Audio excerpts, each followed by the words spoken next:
Hey guys, so we are going to be doing Skirk's story quest. Can I just let's see. Where are we? Yeah, that would be great. Yeah. That way you don't have to worry about, oh, that person's busy.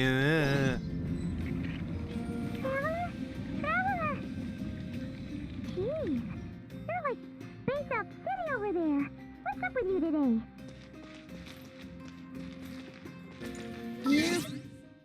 All right, let's hang on. Let me. I turned it up before. Let me see. Audio. Paimon coming in. Paimon coming in. Shut up. Shut the fuck up. Or buys you at Boo Boo Pharmacy. We're going all the way to Lou. We're going over to Liu. Why do you call it Liu? Because no one in this game freaking says it right. Some say Liwei, some say Liu, some say Liu. So not one person in this game can pronounce the name right. So I'd say Liu. Just combine all of them.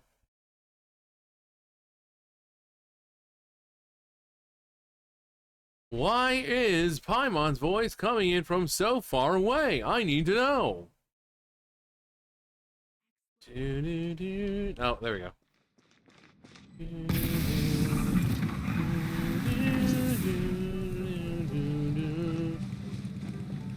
I want it to be cool. I just want it to be cool, man.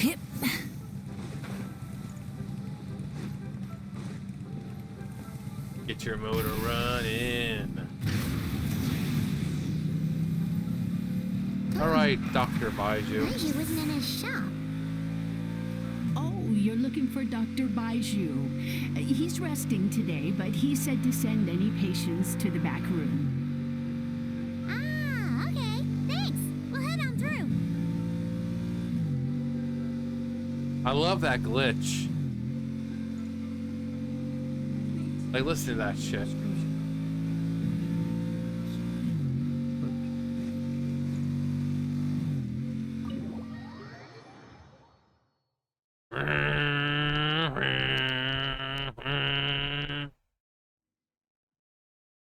Dr. Baiju. Chung Chung. Oh yeah, that's right. They don't have voices. Traveler, Paimon, welcome. What can I do for you? It's the Traveler. He looks absolutely beat these days. He has these huge dark circles around his eyes, like he hasn't slept a wink. And he keeps spacing out. You have to call his name several times before he snaps out of it. What do you think it is? Is he sick? Oh, is the Traveler prone to sickness? You know, because she's a snake.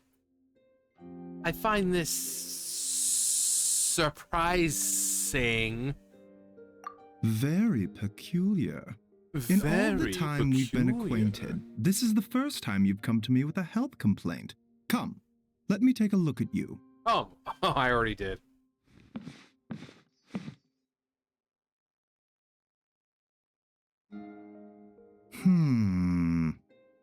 Okay, Paimon does not like that expression, Baiju. It's not serious, is it? Complexion is good, eyes are clear, breathing is steady, pulse is strong. Physically, you appear to be in good condition, Traveler. In theory, your energy level should reflect that. You should be feeling right as rain. In theory, a game theory. Thanks for watching. And yet, I do feel something is off. Hence my concern. A clean bill of health is usually a good thing, but in this case, it likely means your situation is more complicated. Physical illnesses come with detectable symptoms that can be used to diagnose, medicate, and cure the condition. But afflictions of a non-physical nature, they fall outside a doctor's realm of expertise. Like an affliction on my spirit? What do you mean, non-physical soul? nature? Curses, dark magic, it's hard to say. It could just as easily be a simple case of mental fatigue. Why don't you rest here for a bit?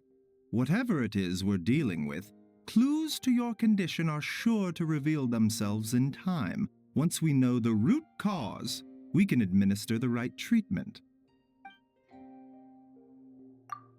I've seen my fair share of mental afflictions. To start with, some claiming incense, a good night's sleep, and a good meal will do you a world of good. It's like she doesn't do that. I know how Chong Sheng talks.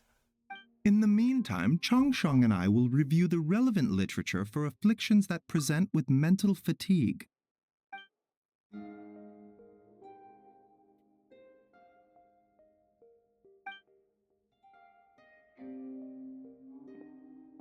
Oh, must be a rare condition if not even Baizhu and Changsheng have seen it before. Well, all we can do is take their advice. You look like you're about to collapse anyway. Just get some rest. Paimon will be right here by your side. Fingers crossed you'll be all better when you wake up. Then I wake up dead. Man, how do you wake up dead? Because you're alive when you go to sleep. Take a rest in the back room of the pharmacy. Also, let me get all this crap out of the way.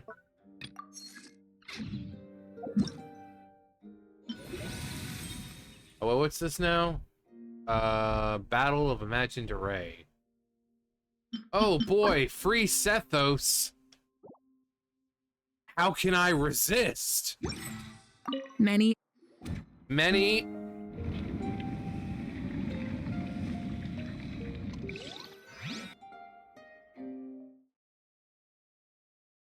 Traveler.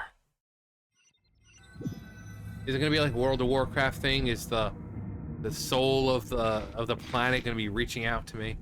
Where am I? There's a thick fog covering my field of vision. This feels more like a dream, but too chilling to be real life. My breath freezes in my throat before I can even exhale it. I feel like my soul has been wrenched from my body and thrust into this strange and unfamiliar place, this moist and damp, tight area that my soul has been thrust into. Whichever direction I look in, there's no end in sight, and worse than that, I think there's something in the fog, following me like a shadow. If this is a dream, how long till I wake up? And if not, then where am I where in the world am I? Where in the world is Corbin Sandiego? Oof! Oof! What in the... Something just pierced through the fog and stabbed me in the back. But there's no blood. Shot through the heart, and Skirk's to blame. There's a strange light coming from the wound, and I see this familiar-looking spike retreating back into the darkness. Deep inside, it feels like a part of me is missing. And now another wave of fatigue is washing over me. They're really doing a lot with the words this time around. Traveler! Traveler! 1, 2, 3. 3, 2, 1. Rise and shine! Time to wake up! How about no?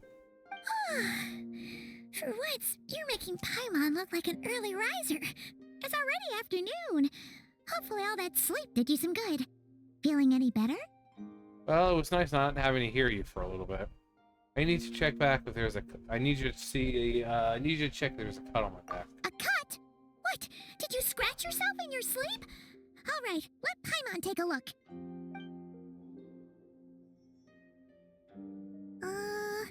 Nope, nothing there. Wait, did you have a nightmare? Paimon didn't even look. You know, in order to see, you have to, like, move his cloak and the shirt out of the way and expose your back, right?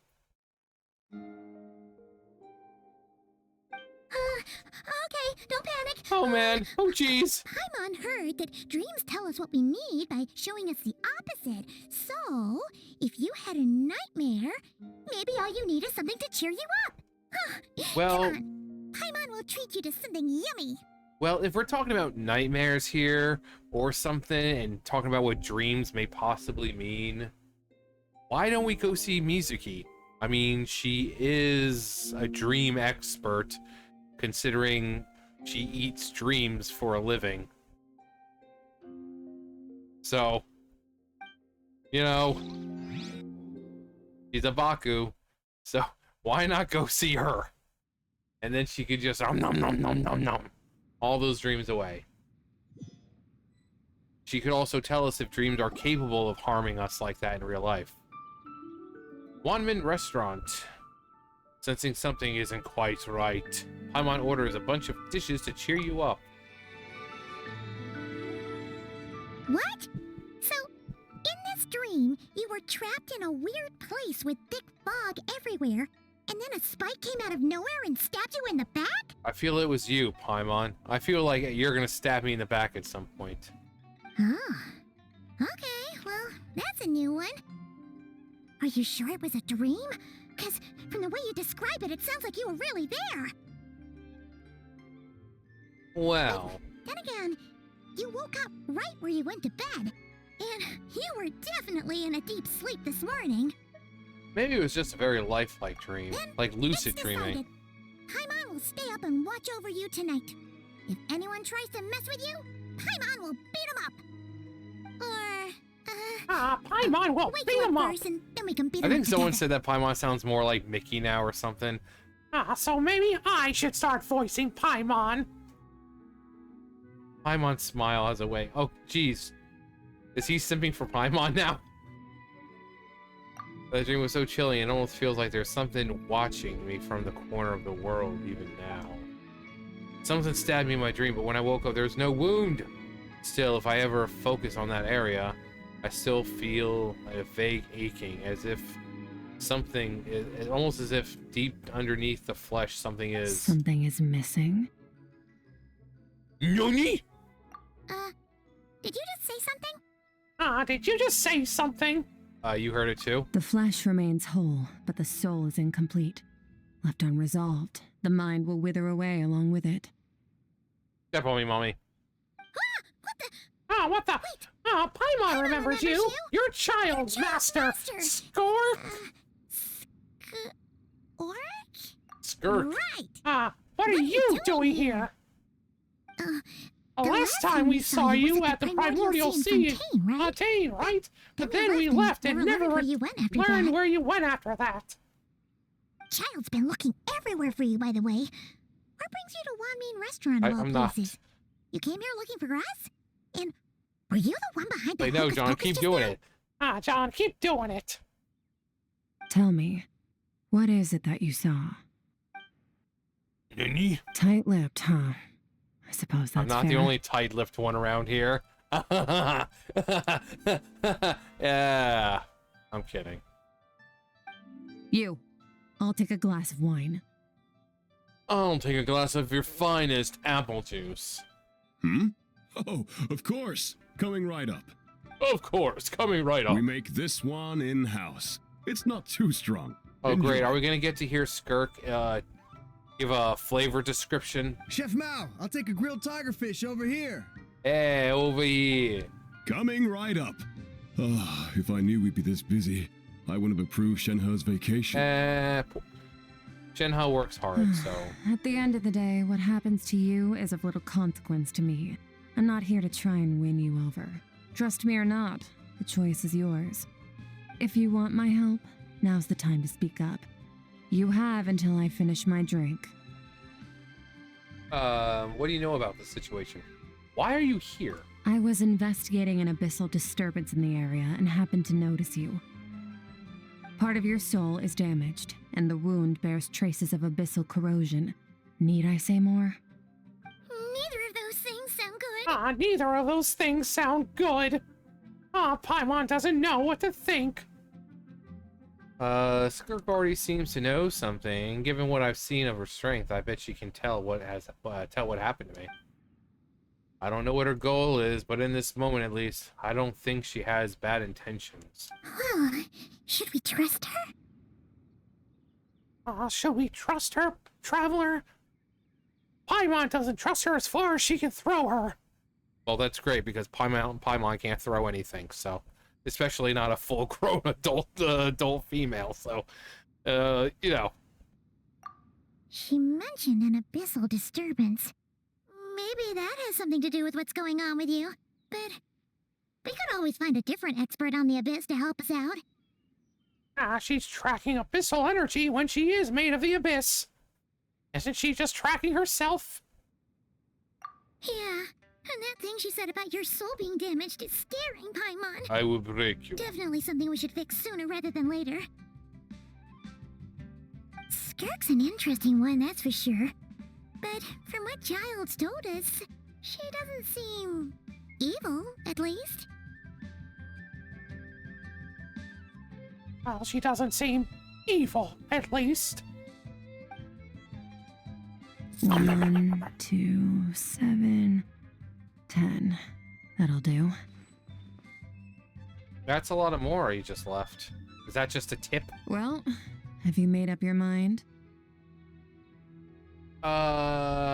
Yes. I've decided that I wanted to add you to my harem.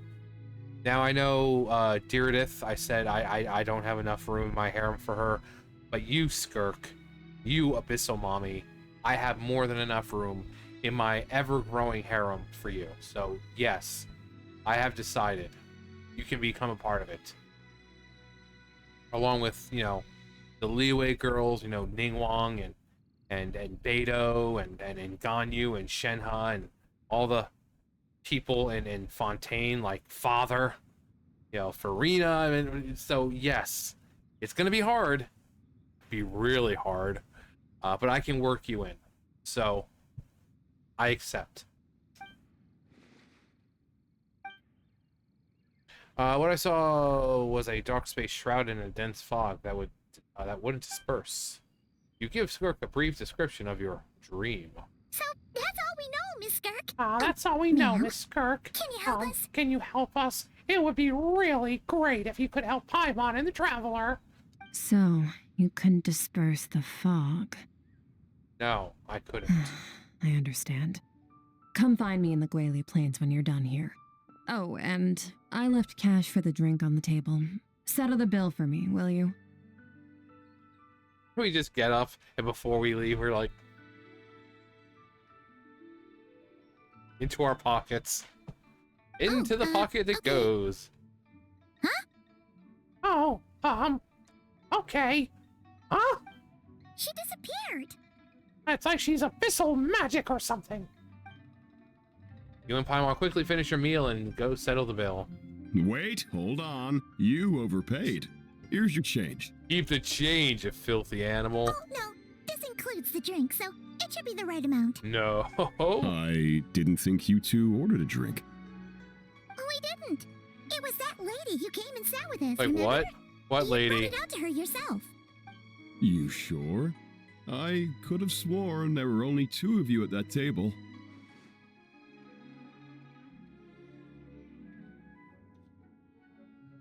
Looks like Xiangling's dad needs to go lay down for a little bit. What? Tanandayo! What'd you put in their dish, Chef Mao? Some kind of hallucinogenic mushroom? You got them seeing things. Seeing things? Wait, so neither of you noticed her? Young lady? About this tall? Wearing a purple dress? She ordered a glass of wine. Oh, now you mention it, that vaguely rings a bell. And it looks like I did open the wine jar, so it must have just slipped my mind. In any case, that settles your bill. Come again soon. Check, please. Coming! Coming. Okay, what was going on Coming there? with the power It's like of I youth. didn't remember Skirk being there at all. Even Paimon was half convinced we hallucinated the whole thing. But that Mora she left for us was definitely real.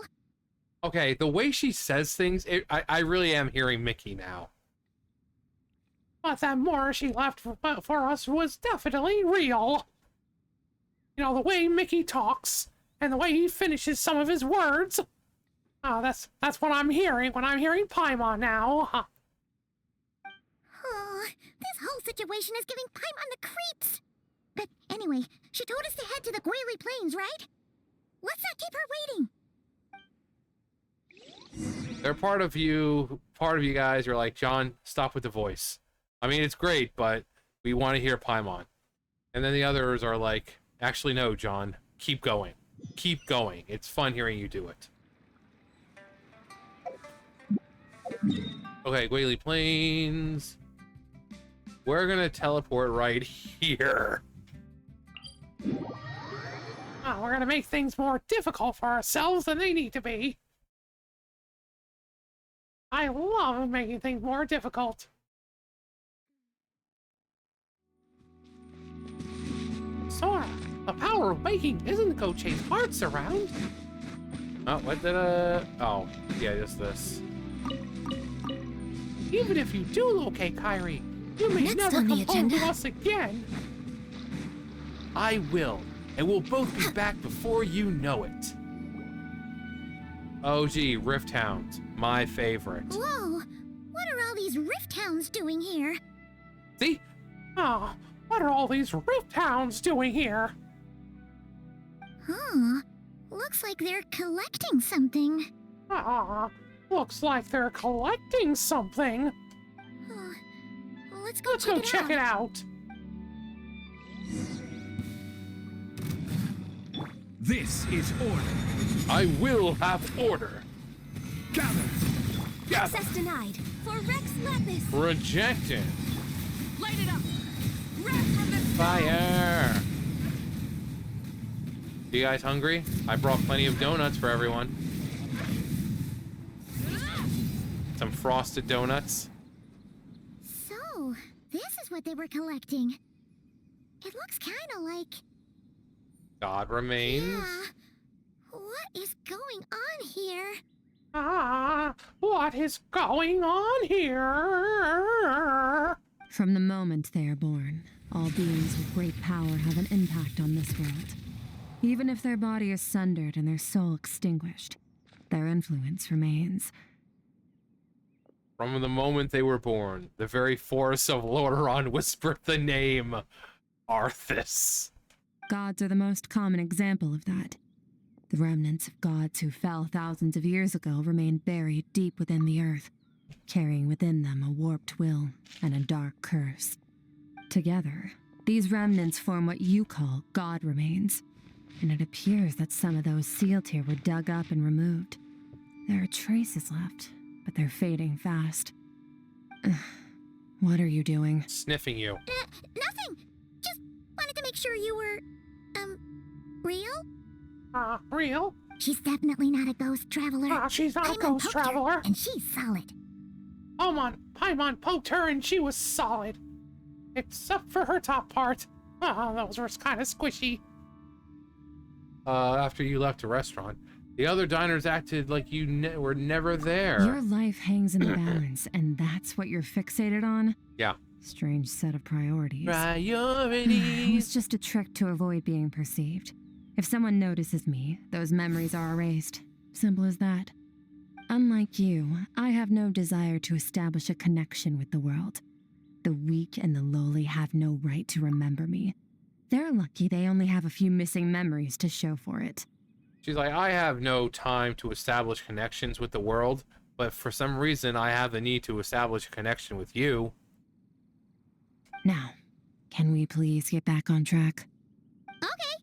Where were we? Right. The God remains. So, basically, there's now less of them here than there used to be, right? Isn't that a good thing? In our experience, God remains are 100% bad news. A lot of terrible things have happened because of them. A lot of terrible bad Maybe things it's a have good thing by happened because of human them. standards, but power doesn't come from nothing, and it doesn't just disappear for no reason. The remains aren't just gone; they were taken. Like a part of my soul was taken. Very clever, traveler. You aren't the only one who had something taken from you. There are victims like you everywhere. The only difference being, you can speak, and the remains cannot, so it went unnoticed. Something similar happened in Sumeru. Within the span of one night, countless consecrated beasts were slaughtered, and a large amount of the god remains buried in the desert went missing. Of course, god remains are just one of the targets. The culprit is chipping away at sources of power all over this world, including the Stella Fortuna above. Wait, you mean We totally know about the that. stars? You mean the stars? 42 of them have died out in the past few months alone.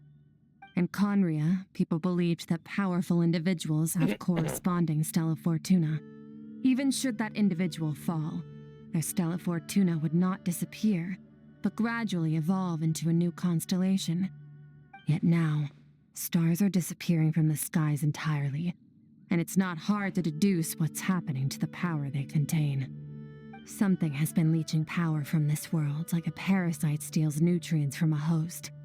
And now, it's no longer It's the all-devouring space narwhal. It wants you. This time, it only took a fragment of your soul. But next time, there's no telling how far it could go. But why me? No one knows. All I know for certain is this. Getting back what you lost will not be easy. Considering how much power this entity has stolen, it must be a god-level being by now at least. But that's not the real concern. Souls are fragile things, and yours could easily be crushed if you go up against it.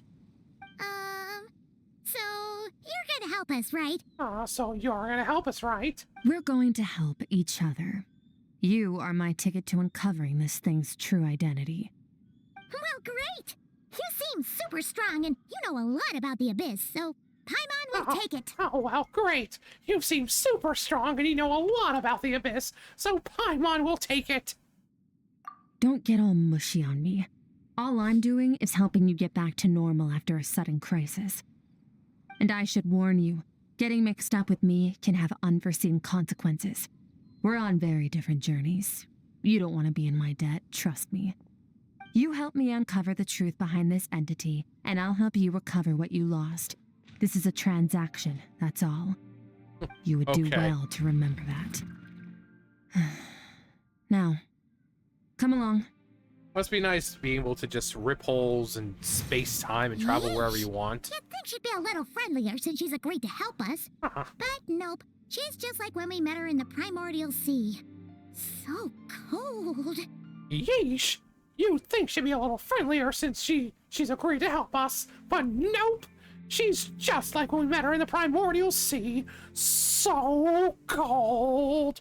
Well, whatever. If that's how it's gonna be, then she doesn't deserve our friendship. She doesn't deserve what our she friendship. does deserve is a super embarrassing nickname.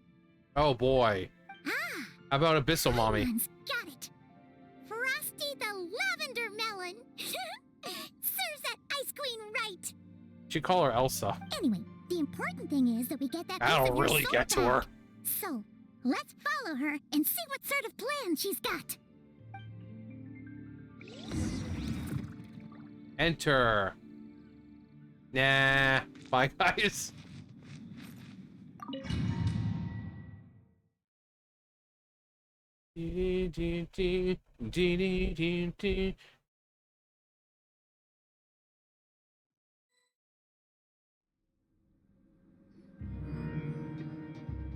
Kingdom of Isolation. Whoa! This place is way bigger than Paimon expected. It's way bigger than Paimon expected. This is where I live. I Wow. suppose it's the closest thing I have to a home here. It's very homey. It is. I brought you here because time flows differently in this place. Oh, are we like in a hyperbolic time chamber? Is like every minute on the outside world gonna be like a year in here or I something? don't know how much Ajax has told you, but when he fell into this space, I mentored him for 3 months. In that time, only 3 days passed in the Huh. outside world. Okay, well that answers that question. Ajax? Yep, child's real name. Oh, right! That's Child's real name. Yeah, Paimon remembers him mentioning something like that. So, A month here is equivalent to 1 day in the outside world? Pretty good. That should mean we're safe from that power-hungry soul snatcher for now, right? That power-hungry soul snatcher for now, right? Yes, well, I didn't bring you here just to show you around. In the outside world, the Traveler could be attacked at any moment. But coming here has bought us quite a bit of time. Now, we just need to figure out how to investigate that place you saw. The one full of fog. Both your description and the abyssal disturbance I felt point to that space having some connection to the abyss. It could even be a domain similar to this one. The thief who stole that fragment of your soul is hiding there. But the abyss is a chaotic and turbulent place. If we want to pinpoint their location, we need to see what that space looks like without the fog. Abyssal power can grant a special form of sight. Have you ever wielded abyssal power before? Not that I'm aware of. We probably have. Do you plan to learn? I'm kind of at odds with the Abyss. That tracks. All the information you have suggests the Abyss is something sinister, and that abyssal power is a wild and dangerous force that always spells disaster. And you're saying that's not true? Depends on your perspective. Floods and hurricanes take countless lives too. But if one day you gain the power to control them, what was once a calamity is now just another tool in your arsenal. I'll respect your opinion, though. Just means we have to turn to the second best option. What's this? A little abyss crystal that contains my power. Wear it on your head, and we'll be able to perform dream mirroring when we fall asleep. Dream mirroring? What is that? It means experiencing whatever the other person is dreaming. Huh. Everything they see, think, and feel. Since you haven't studied the art of using abyssal power, and have no plans to jump in the deep end right now, I'll have to do the investigating for you. With dream mirroring, every time you slip into a deep sleep, I'll see with my own eyes whatever scene plays out in your mind.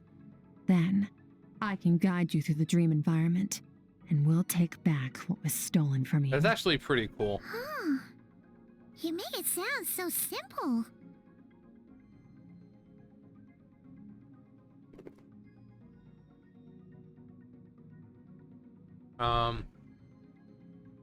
So all I need to do is wait.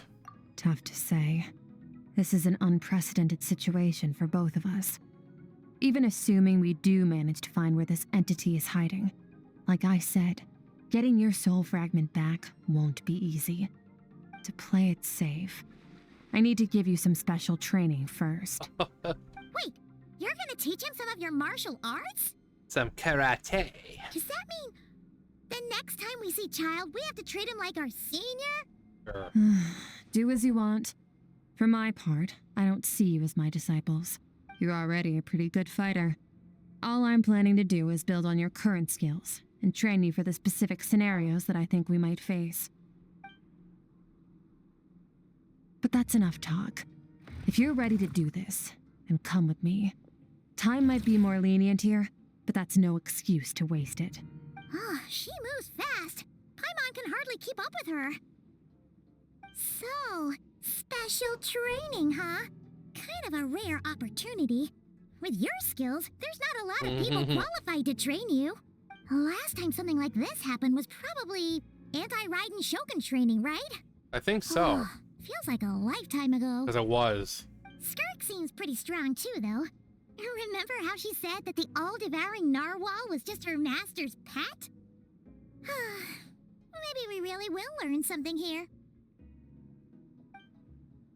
Yeah, I think that really was the last time. Alright, is there anything else here? Nope. Nope. She's got such a glorious house and we can't explore it.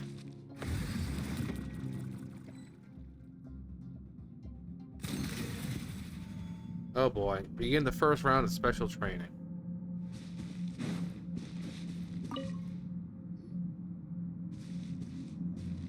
Ready? A sword. Bring A it on! sword. Your training will be split into 3 stages. Testing your blade work, elemental abilities, and reasoning skills. We'll start with blade work. You're no rookie in this area, so I won't bore you with the basics. During your long journey, you've no doubt sparred with a lot of talented sword fighters. Consciously or not, you'll have picked up all kinds of techniques from them. You bet. There's Kaya, Master Jean, Kuching. Oh, and Kazuha, Ayaka. Yeah, we've met sword masters like you in every nation we've been through. You sparred with a bunch of them too, right? Nice to know it's all gonna come in handy now. Don't get too smug. In sword fighting, techniques alone are not enough. You need a cohesive system to bring it all together. A style or school of fighting. To use the human body as an analogy, your style is your skeleton, the foundation, the framework. Techniques are the muscles and other flesh attached to the bones. This is where your strength comes from. My strength Improving comes your from sword friendship. fighting is like growing that body. If your frame got bigger and taller, but you didn't add any muscle mass, you'd be weak and flimsy. Then again, if you packed on pounds of flesh without a big enough frame to support it, you'd end up bloated and unwieldy. So what's the next step? You need to do some introspection. Take a good, hard look at your past experiences and figure out which parts of what you've learned are just techniques, and which parts can be used to form your own system of blade work. Only then will you get the full utility out of all your thoughts and observations along the way. Only then will every strike you deliver make perfect sense. Wait, is that it? Paimon thought you were gonna teach him some cool new moves. Like when you went swoosh and opened a tunnel to another place. One day, you'll reach a new level of power where you realize that even that's as basic a trick as any other. But right now, our sword styles are so wildly different that teaching you mere techniques is pointless. There are no shortcuts in the pursuit of power. Failure is your best teacher, and rigor is your coursework. That's all I have to say. Time to make a start. Train until you're satisfied with yourself. Now focus. Destroy the crystal columns as swiftly as you can. Can we move them? Okay, it looks like we can't move them. So...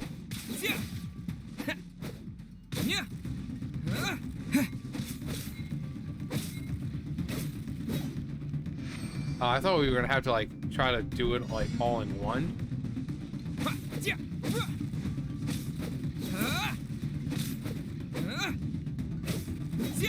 Really? 900? This is making Paimon's head spin. Hang in there, traveler! And if I was to use my elemental?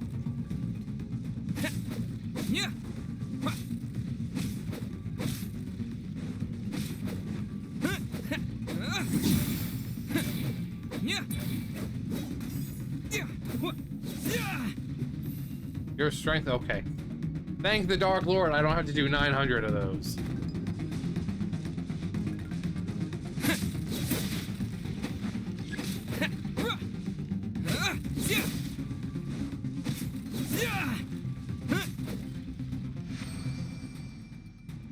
Let's get down to business.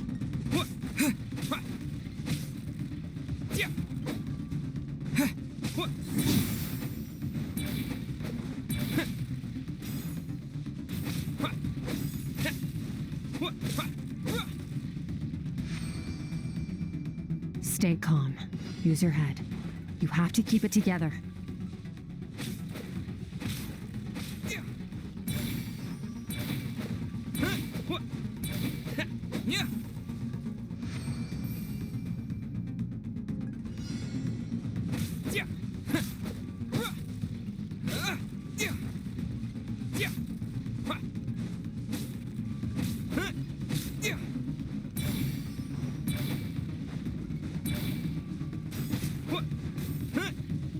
Huh.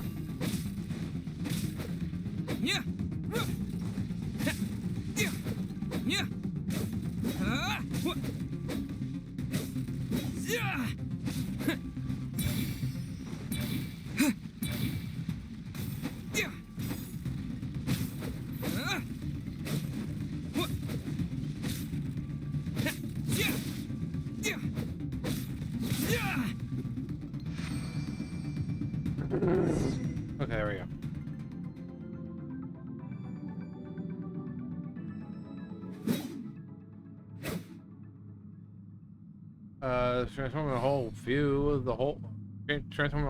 the sword work. I'm using the same technique as ever, but now they're having different effects. As if I've unlocked a hidden door in my mind, and there's a wellspring of strength on the other side. This moment will be frozen in time. This moment Cut will to be the frozen in time. Consider a moment of true mastery that you've witnessed in another Consider a person, moment and frozen ask in yourself, time. what lies beneath the surface? What's their guiding philosophy? What's their state of mind as they maneuver their weapon? Now take that and practice it right away with speed, skill, and strength, over and over, until your hand is one with your mind. This is the only path to true growth. Step on up.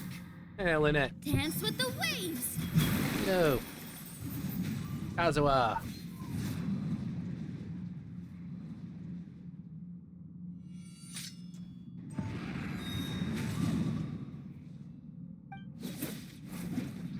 My sword style. My journey. Yay.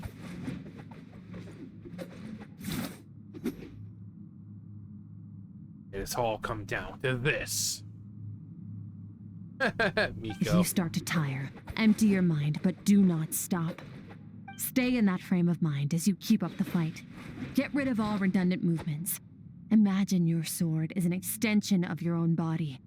Wield it just as you wield your arms, hands, and fingers. 'Twas on a deserted, moonlit night that the hero approached the vile dragon's limpid lair. Rain Cutter! Feathers fleeting wet, the white heron treads water, a sight without flaw. Master of Inazuma Kamisato art Tachijutsu.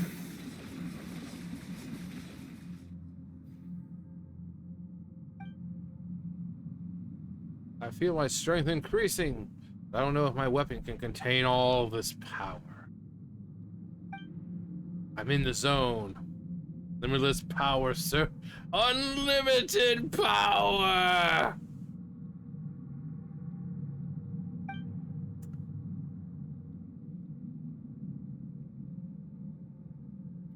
Yeah! Yeah!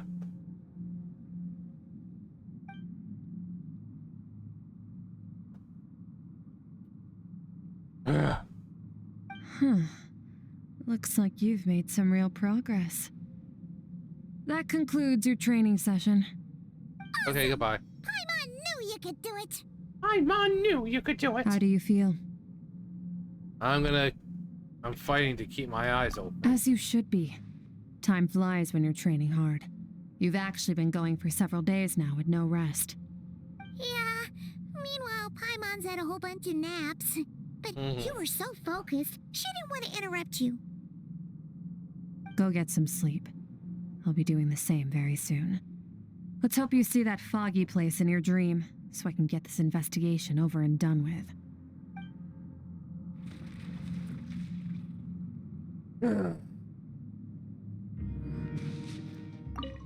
Sometimes you have to practice a single movement 1 million, maybe 10 million times before the breakthrough moment comes. Nothing in the outside world can help you in this process. The most important thing is to remain patient. Yes, mommy.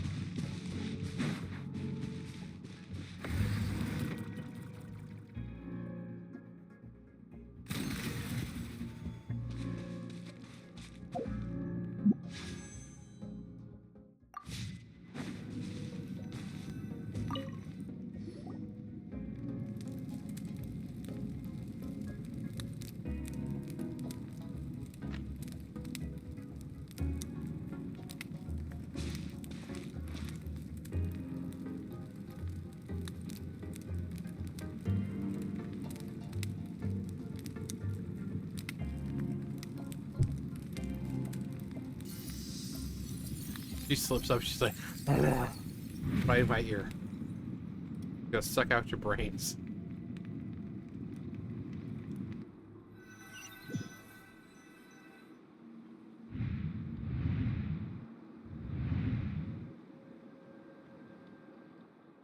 What is this place?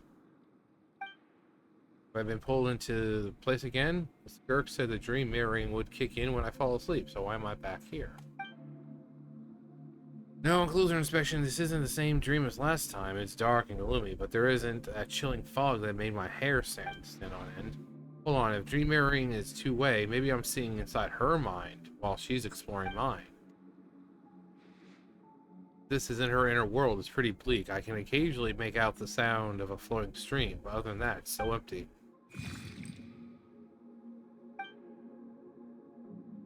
Cecily.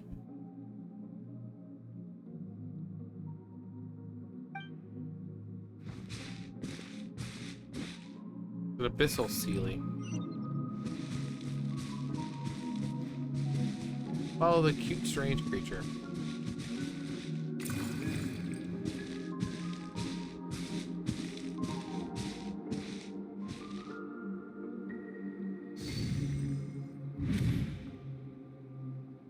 Skirk, why are you skipping classes again? We've talked about this.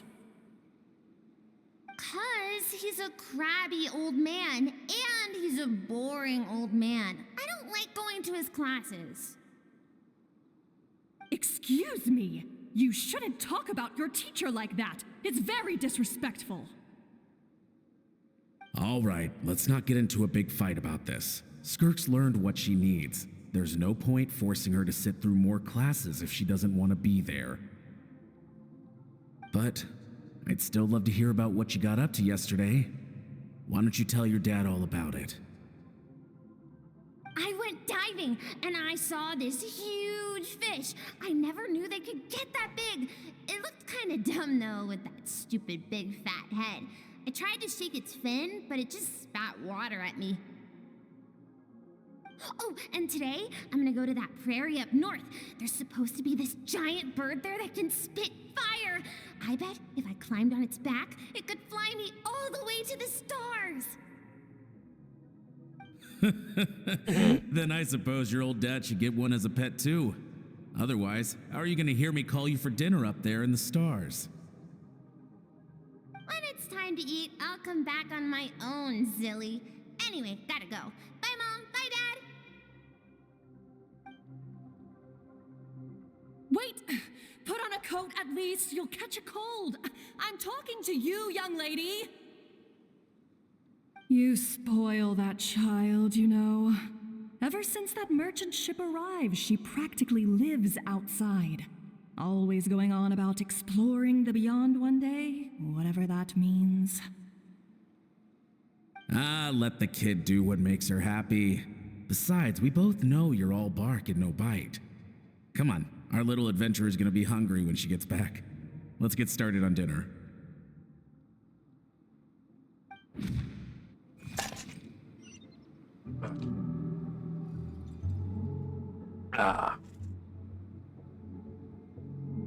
All right, I'm out. The weather is wonderful today. The stars shimmer high above. But what lies beyond the stars? Mountains as far as the eye can see? An endless snowy plain?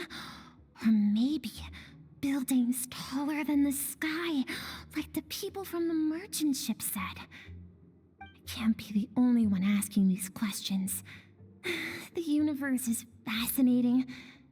If only I could meet some other people like me. We could set sail together and explore every corner of the world. All right, Riku. I'm sick of being a kid. There's so many amazing things out there, and I'm ready to see them all. But for now, I'm starving. Better get back.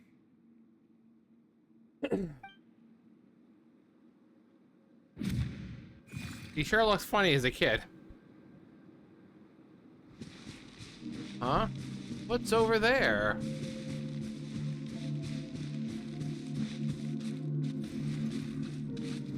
Something's going on?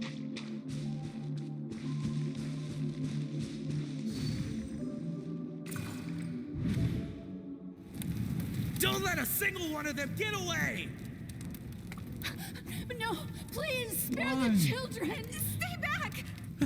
They're coming! Run! Help! Eliminate the threat. Take them down. Don't be scared. This way! We'll never make it! Fire. There's fire everywhere. What happened? I told you we shouldn't have trusted these outsiders!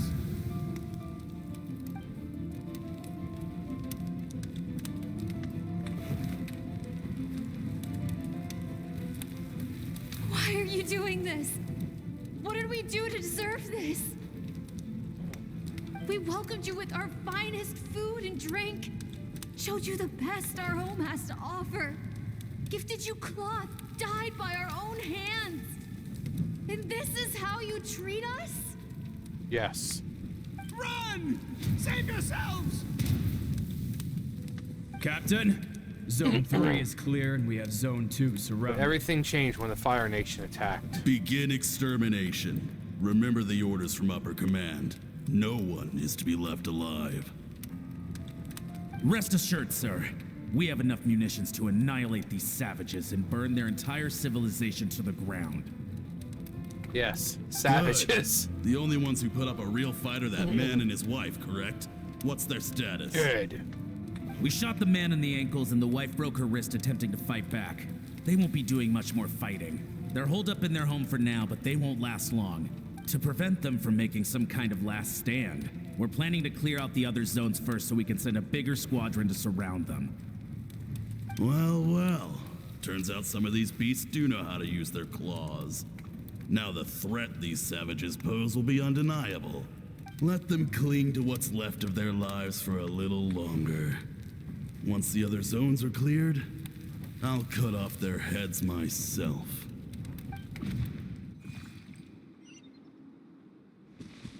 Interesting. Smells like ass in here. Smells like something's burning. What's going on?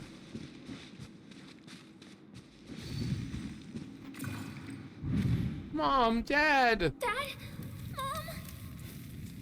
Mom? Skirk, you're all right? Thank heavens. I'm so happy to see you, sweet girl. But you need to go. It isn't safe here. They'll be back any second. What happened? You're bleeding a lot. Dad? Mom?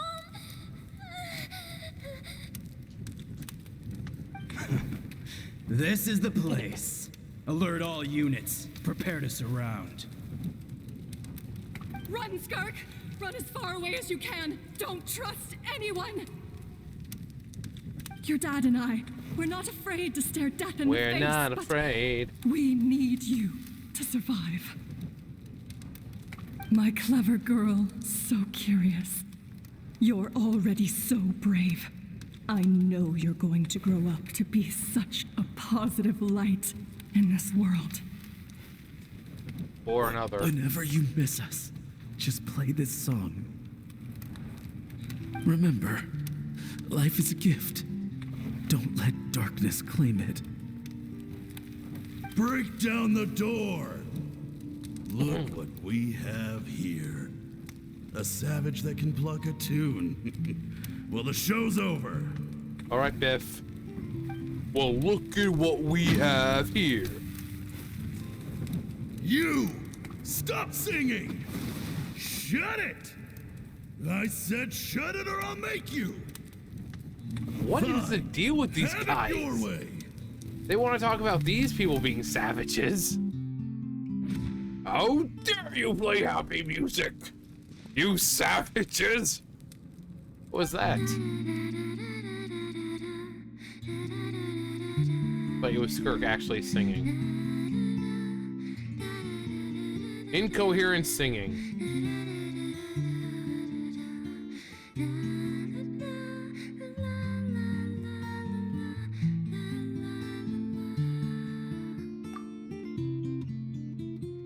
I'm not eating her finger.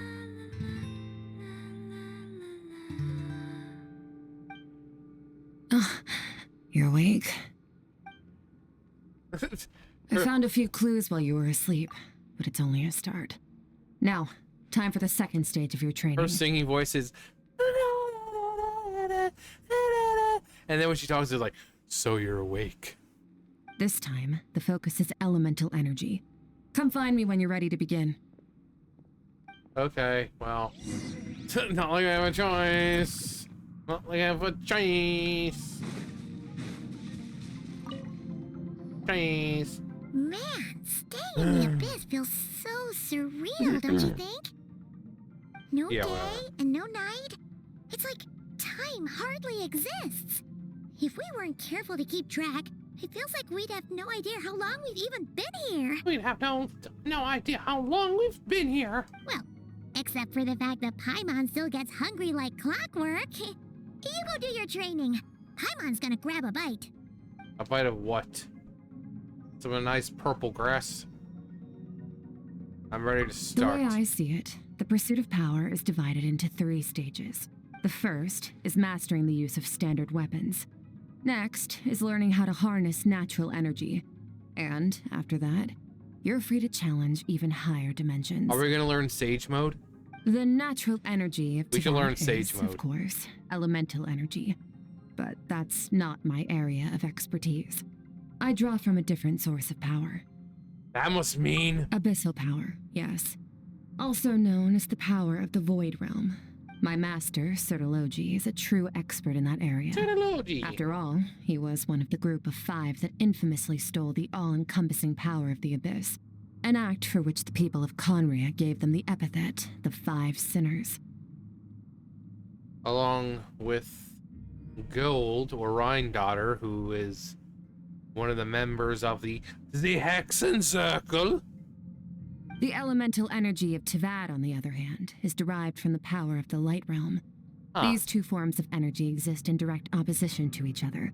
Suffice to say, there's not much I can teach you this time. Wait, and that's something people have been saying for a while, because the light, it breaks into a spectrum of colors, and the spectrum red, orange, yellow, green, blue, purple, you have those represented by the elements. You know, you have red, you have orange, you have yellow, you have green, you blue, purple. So those are all represented through the elements. Although orange, no. You have red. The only one is like anima, which is like a baby blue. So all the colors are represented, but orange is like replaced with a baby blue. Baby blue.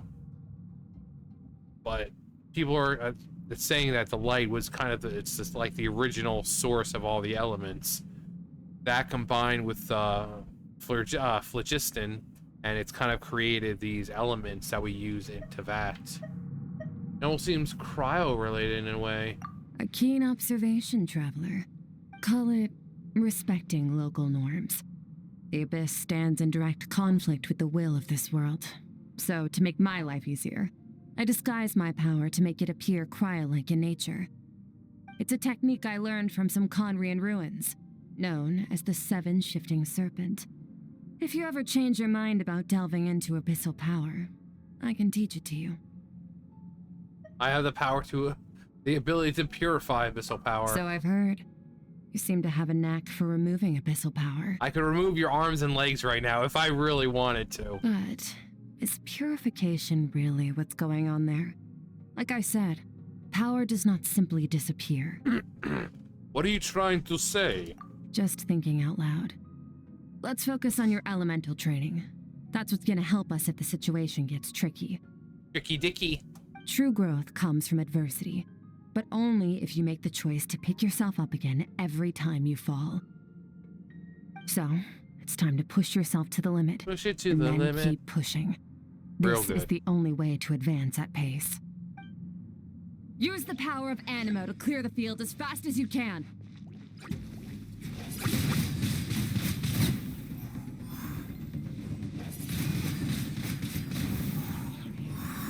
Seems like she says as fast as you can.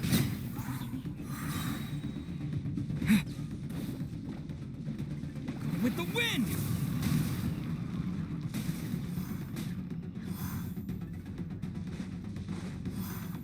Oh, never mind. Wait, why did I think that was the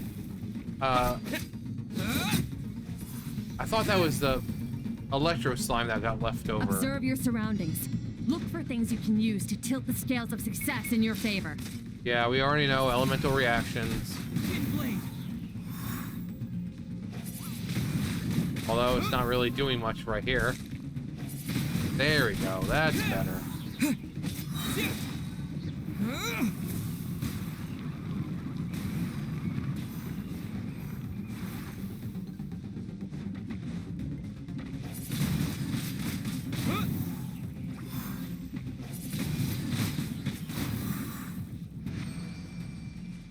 Yay! Ending with Hydro. Use the power of Hydro to destroy the spikes. Spirit Gun!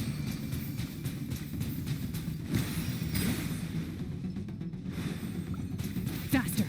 Don't give them a chance to strike you. You need to be quicker than you were in your dream. You can't afford another injury like that.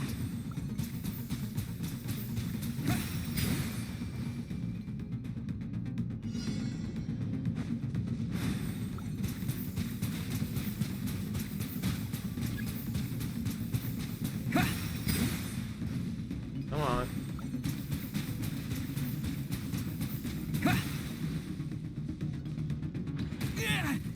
What?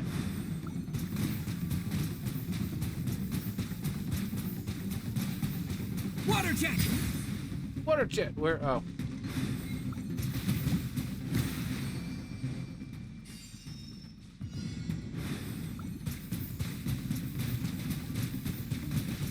Rasengan.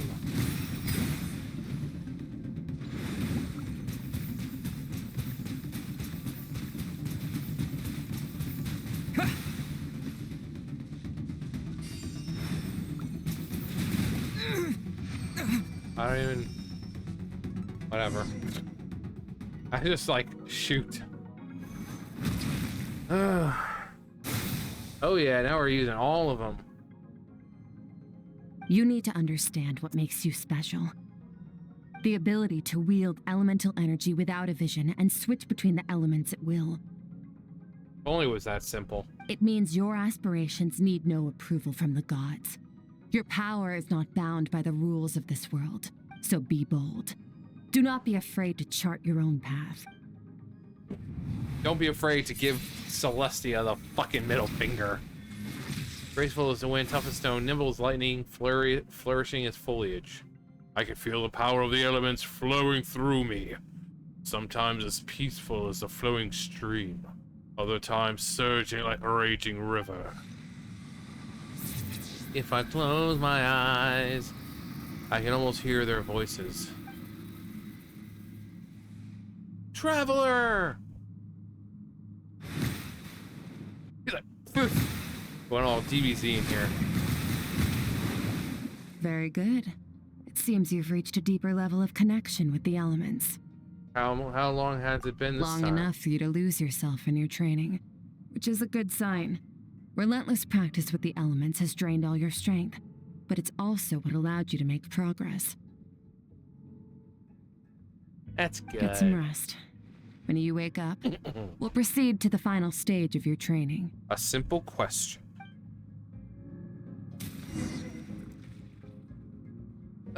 She say something different. If you wish to master the elements at a fundamental level, you must see the entire natural world. Nature in all its places and forms. That is part of what it means to be a traveler. How about I start by seeing your form?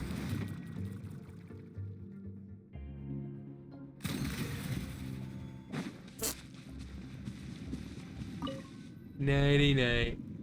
Nighty night.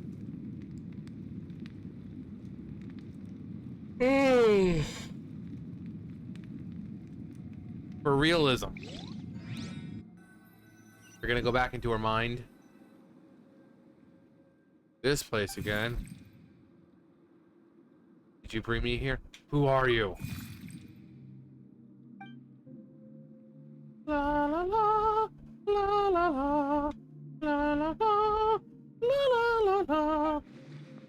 What is that thing? What's it doing in Skirk's inner world? And where's it taking me this time? Is it beyond that hill?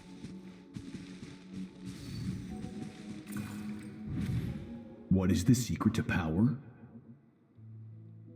Oh, I was about to say, is that his voice? Yeah, it is. It says right there. The foul. Longing. Hatred. Self-preservation. He looks like Deathwing. No. It is fear. The fear of losing those you love. The fear of watching your home burn. Fear of loneliness. Fear of death. Fear is the source of evolution. It forces humanity to adapt to their environment and overcome hardship. It is in the process of prevailing over our fears that we surpassed first ourselves and then the rest of the world. That fear is now part of you. It calls on you to evolve. And it is time to answer. Huh. Ow, it hurts. Bonk. Daddy, mommy, it hurts.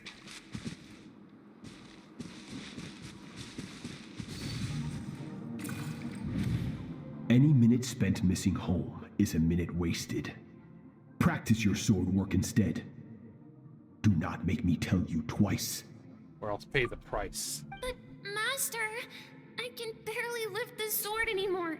If I keep going, I feel like my wrist is going to break. Good. So it has not broken yet. We need to change that. Then pick up your sword and keep practicing until it breaks. I want to hear the cracking and splintering of bone. After all, bones can always be reset.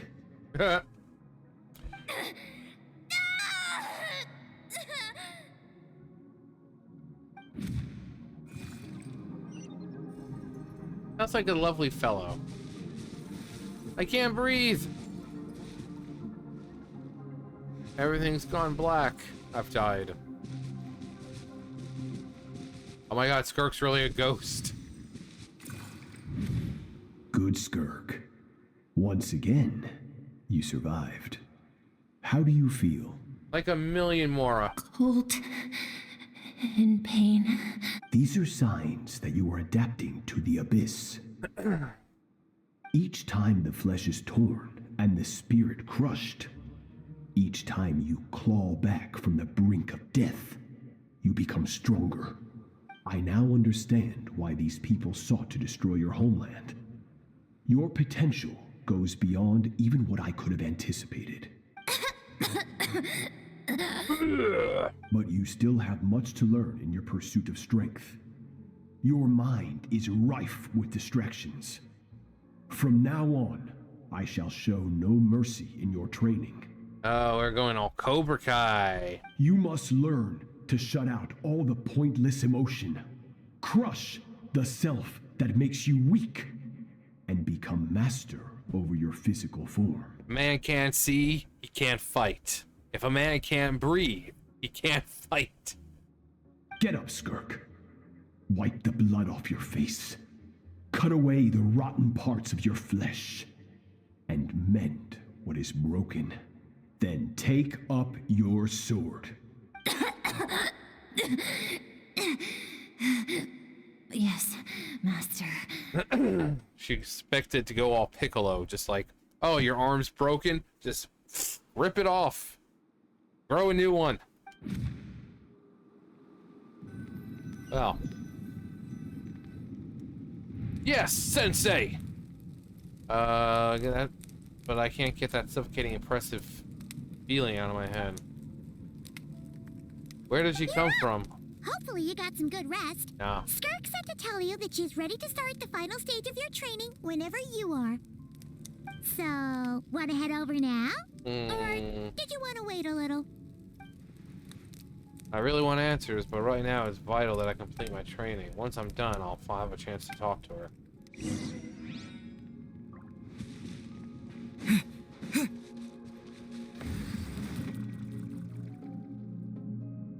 God, this training part is taking forever. From your training so far, you have gained better command of the sword and more control over your elemental abilities. All thanks to your guidance. That's only part of it. Experience is the real teacher. Your journey, the friends you have made, the dangers you have faced. These have taught you more than I ever could. Now, it's time to focus on how you react under pressure. You must be able to think rationally, even in unpredictable combat situations. What are you gonna do? This, I'm going to attack, and you're going to block. Ready? Ready. Give me your worst. Not bad. That defensive stance looks near unbreakable. But too bad I'm gonna break it. Just like your sister. Oh, that reminds me. You still don't know what happened to her, do you? You're just gonna drop a lore hit thing like that? It worked though. Hey, no fair! That's No, it got him to drop his guard. You think every opponent has the same moral code as you? You can denounce their deplorable methods all you want, but only if you live to tell the tale. The dead don't get to complain. And neither do you. Yeah. Strong emotions will always arise in combat. Anxiety, anger, fear. But a true warrior is never at their whim. Only when you are free from the influence of emotion can you make the right choice, no matter the situation. Are you describing yourself? How amusing. Almost sounds like you think you know me. I do. But you don't. You can choose your own path. We are not the same. Oh, we certainly aren't. Let's begin. Try to use reason over emotion. Make the most rational and advantageous decision in any given moment. This is your final training session. Look alive. What if I want to look dead? Same drill as before. Only on the outside. This time, I'm going to interfere. Hold your focus.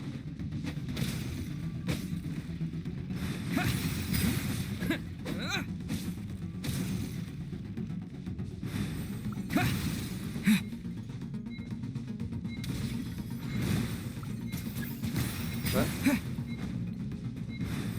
Water jet! Water jet! Go!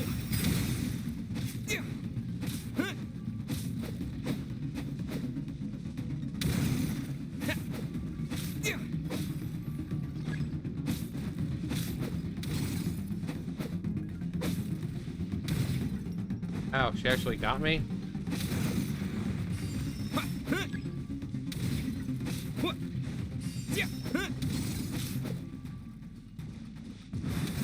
Go!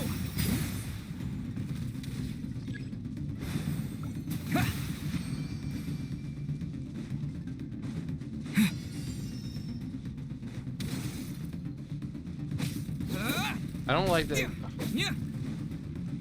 I wish it was like more like a Zelda Link spin attack kind of thing, where you can kind of like, you know, go into the middle. Go! You know, and like hold the slash until you get to the middle of it.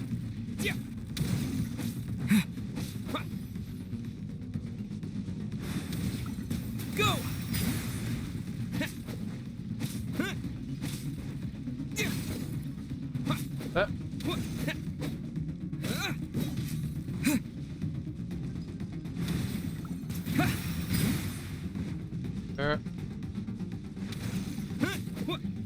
Where are they?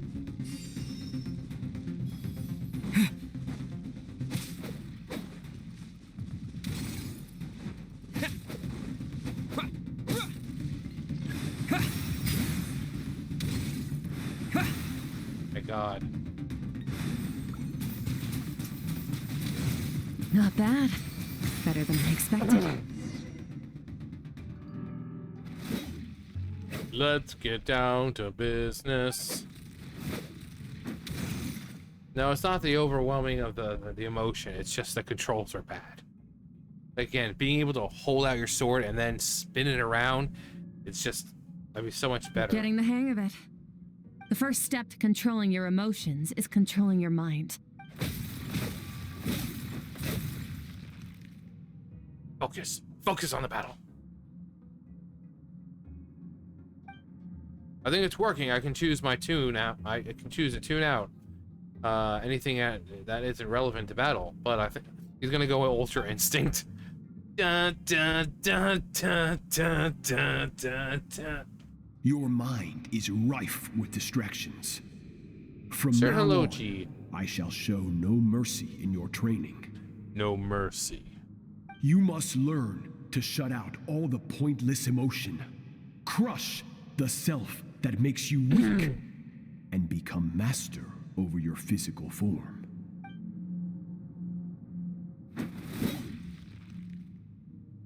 How merciless does the training have to be to make someone substitute all emotion for pure reason? Stop. Let's pause here. One look, and I can tell your mind has wandered. That's to be expected. There's a limit to how long a human being can concentrate on one thing. Staying calm and focused sounds simple in theory. A but in game practice, theory. it's more demanding than Thanks for sword work watching. or elemental abilities. Skirk's right now that I've stopped, all the emotions I was suppressing are rushing back into the surface. Pain. You Get will some know rest. pain. No point training further if you're already dead on your feet. Like I said at the beginning, the only goal of this training is for you to reach a point that you're satisfied with. Oh, yeah, I'm managed to satisfied. push past your limits, which is a good start.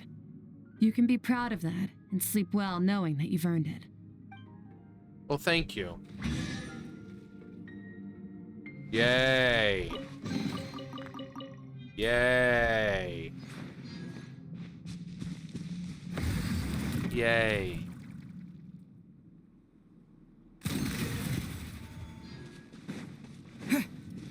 Also,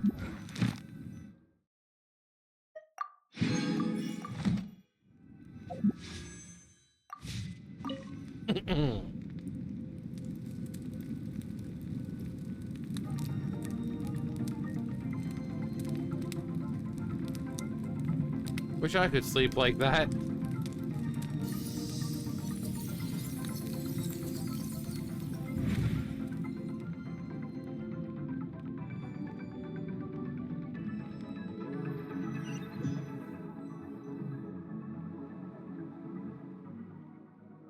Oh boy. Even without here to guide me, I don't know how to leave, so I'm stuck here until I wake up. Can't hurt to take a look around while I wait.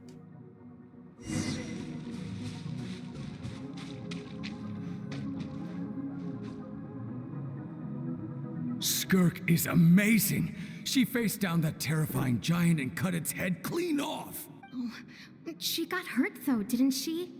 I heard it was pretty bad. Yeah, well, that's a given. But the moment she was on the mend, she got right back to practicing her sword work. I heard Master suffered a grave injury once too. Lost an arm and a leg and still came back stronger than ever.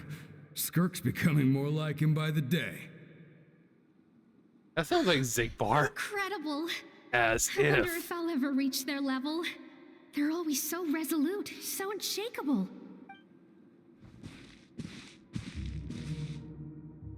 Figures. If I had a keyblade, it'd be different. Oh.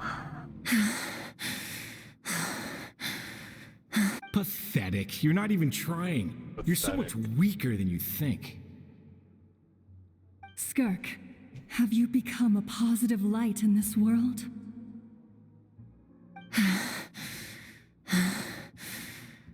Skirk VR. Do you even remember how many of us perished in that fire?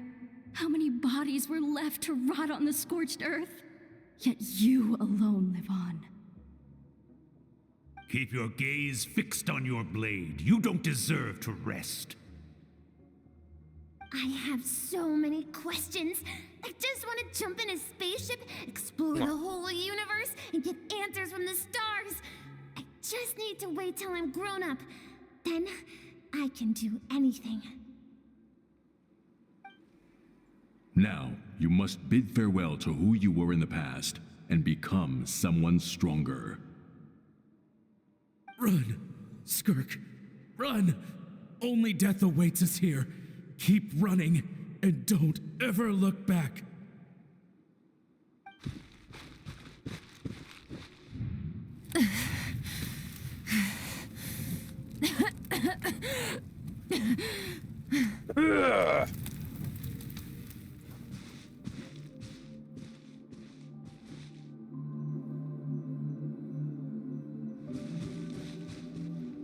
What, Bubba? Let's see here. First things first, you need a new identity. Going around telling people you're from somewhere beyond the stars won't do, now will it? How about saying you hail from beneath the earth instead? As the Conrian saying goes, venturing out into the universe and down into the abyss are the same in that both are braving the dark unknown. What, Adam? Well, I'm a visitor on this planet, so I'll follow the rules.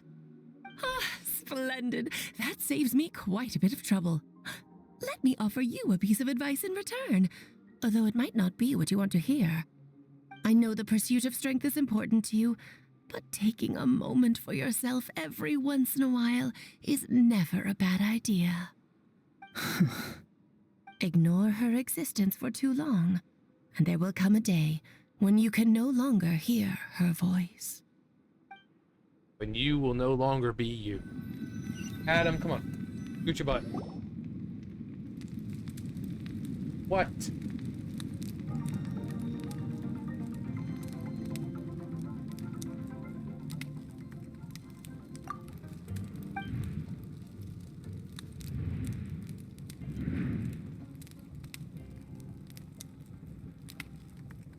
I hear crackling fire in the distance. There's a fragrant aroma. Grilled meat. Flesh. You're awake! Ah, you're awake. You must be starving, right? Ta-da! A barbecue feast just for you. Man, look at all four of those fish and that skewer right there. Of course you are. That's why Skirk and Paimon got this all ready for you. Dig in before it gets cold. So you're best friends now. Well, if you're around someone long enough, it's bound to happen. Plus, Skirk can cook. So, Paimon decided she can forgive the whole Ice Queen thing. Paimon's not one to hold a grudge. Here's an idea. Let's save the chit-chat until after the meal. Wait, here's an idea. Shut the fuck up, Paimon. Yeah. Let's get cut Paimon to shut up. Make quick work of the. What the fuck is Paimon doing? So full.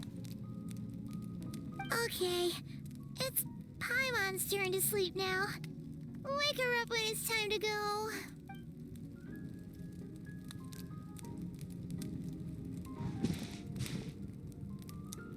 I have Alright. good news. You just saved a bunch of money on your car insurance by switching to Geico? First, your training is complete. You have what it takes to wield immense power. Now it's just a matter of putting it into practice. Continue to learn from your journey and hone your skills against formidable opponents. Second, I've located the culprit we've been searching for. Next, I wonder who it is. just need to retrieve the missing part of your soul, and our business will be concluded. That's faster When than Ajax expected. trained with me, he once told me he was bursting with questions. So I allowed him to ask me 3 of them before he left. Oh, well, You and I may never meet again, Traveler. we will. So if there's anything you want to ask me, now's your opportunity. Just like Ajax, I'll answer 3 of your questions. Where are they? There's so many questions I could ask, but the most important one is this. Are you really from Teyvat? Okay, not the angle I was expecting. What makes you ask that? But while in dream mirroring, I think I saw your memories.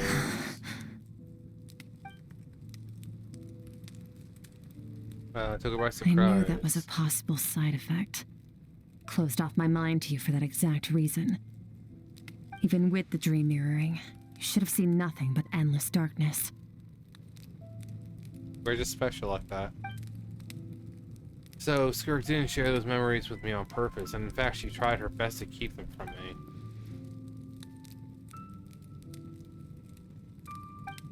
Whatever. Must have been a flaw in my execution. I shouldn't be too surprised. Due to some recent circumstances, my self-control has been lacking as of late. Since you've seen what you've seen, there's no reason to hide the truth. All I ask is that you keep it a secret. That you're a descender. No, I'm not from Tevat. I'm from a different planet. And there was a time when I journeyed through the stars. A lot like you in some ways. You're also a descender? Like, no, I haven't earned the right to call myself that. We're different in that respect. You're influencing the fate of this world. But me, I'm just passing through. Several hundred years ago, my master, Sertologi, opened the border between worlds and sent me here. But this is not my home. And one day, I'll return to the vast unknown of space. So, there you have it. On to your second question. Are you single? What's your goal in coming here? Really, dude? You could ask about your sister. And this is the shit you want to know? For certain reasons, I need to bridge the power gap between me and my master as quickly as possible. But first, I need to understand the source of his strength. To do that, I need to follow in his footsteps, walk the path he once walked. And somewhere along the way, I'll find out how to defeat him. That is my sole focus and purpose. Okay. You have one question remaining.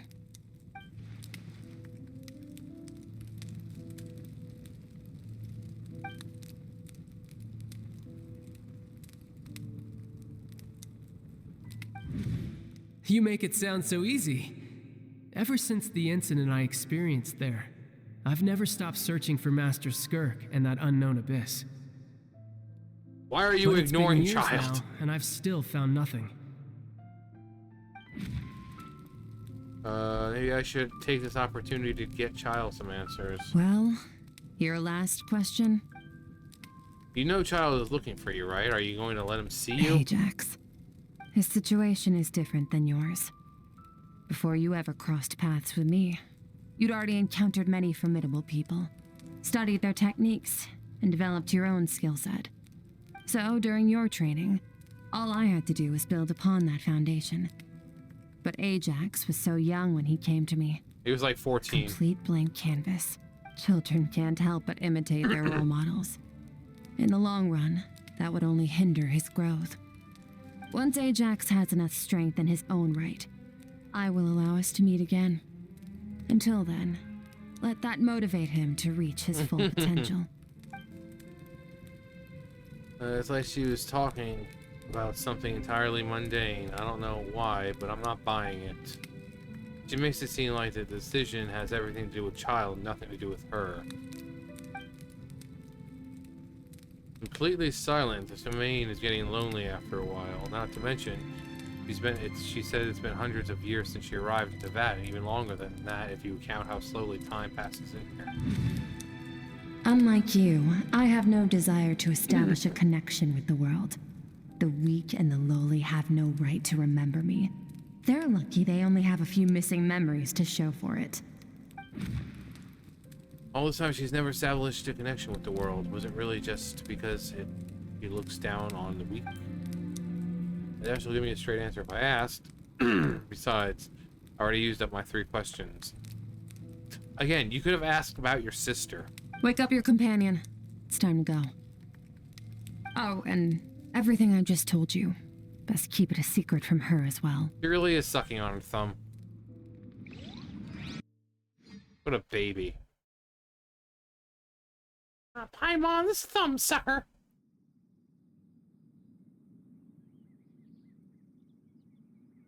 Anytime now. Time to go. Yay! All devouring. Go to where the culprit is. Okay, where is the culprit? Great, we get to go to the chasm. Well, outside the chasm. Not every day you get to go to the chasm. I wonder who the person is going to be. Where are we headed? To the chasm. Sketchbook. Just follow me. I'll open an abyssal rift close to the culprit's location. It will take us to where he's hiding. What a glorious day here in the chasm. It's been a long time since I came here to the chasm. We're gonna chaz it up. Oh, right there. Right there in the chasm. Wait. This is near the chasm, right? Yes. If we enter from here, we'll be able to reach that place from your dream. You have some experience with abyssal domains by now, but still, this is someone else's territory. Best to proceed with caution. Don't worry. Paimon's an expert at hiding behind other people for safety. Oh, but, that means you need to stay safe, traveler. Yeah. All right. Remember your training. Time to put it to use. Gonna be just a regular domain. Yaha! Oh, I thought it was gonna be the cool transition to just go through it. No, we actually had to click on it. Is she gonna be playable for us? Like most of the time for these domains? Uh-huh.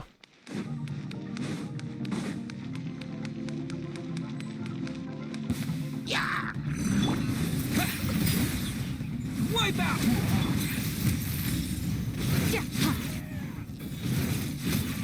Power.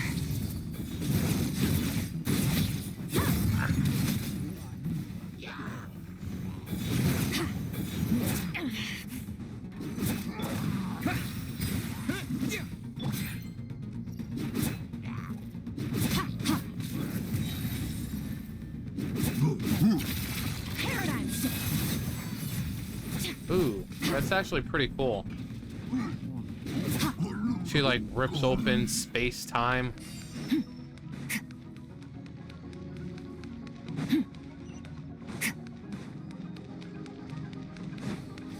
Whoa! Look at all these spikes! Careful! Don't get hit! You know what? Paimon's just gonna float behind you. Come on. Yeah, you just got float this. behind us and stay quiet, please. Bombs away! Go! Mine to wield.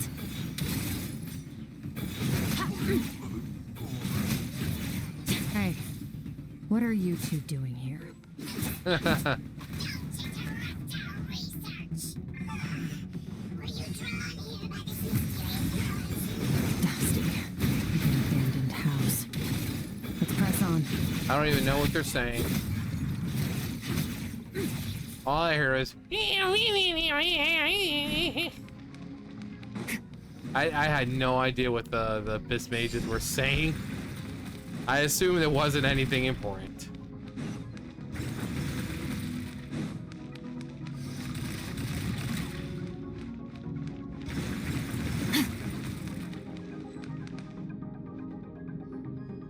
Oh, looks like this is a dead end. Dead end. Did we make it to his hiding place? No. Ugh, this fog is making it impossible to see anything.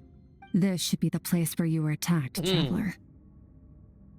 The Sure. missing part of your soul should be nearby. Is it gonna be like a Can you Shadow sense Link where kind of it thing? is? Dark Link? I'm gonna have to fight myself. It's nearby, but I can tell the exact location. Our opponent must have covered his tracks just in case. Otherwise, you should have sensed it much more strongly. Hold on. Look, the spikes are back. Oh no! Stay calm. Let's hold back a little. Give our enemy some wiggle room so we can see what we're dealing with. If you're too reckless, we might be playing right into his hands. Our enemy took part of your soul for a reason. It's likely he integrated it into his attack somehow. If we're smart about this, we can track it down.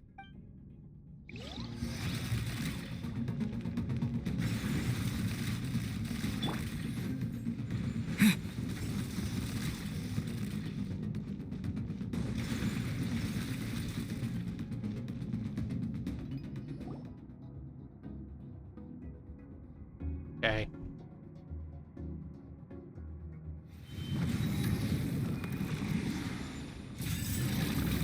Uh-oh.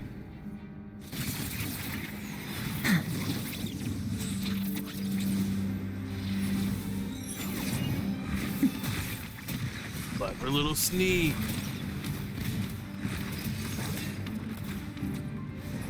From the start, the attacks have been focused on me. Trying to break through my defenses? I see.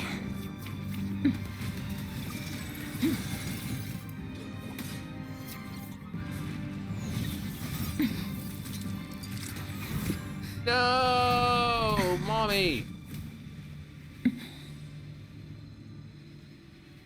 She's like, haha, you fool. I did that on purpose.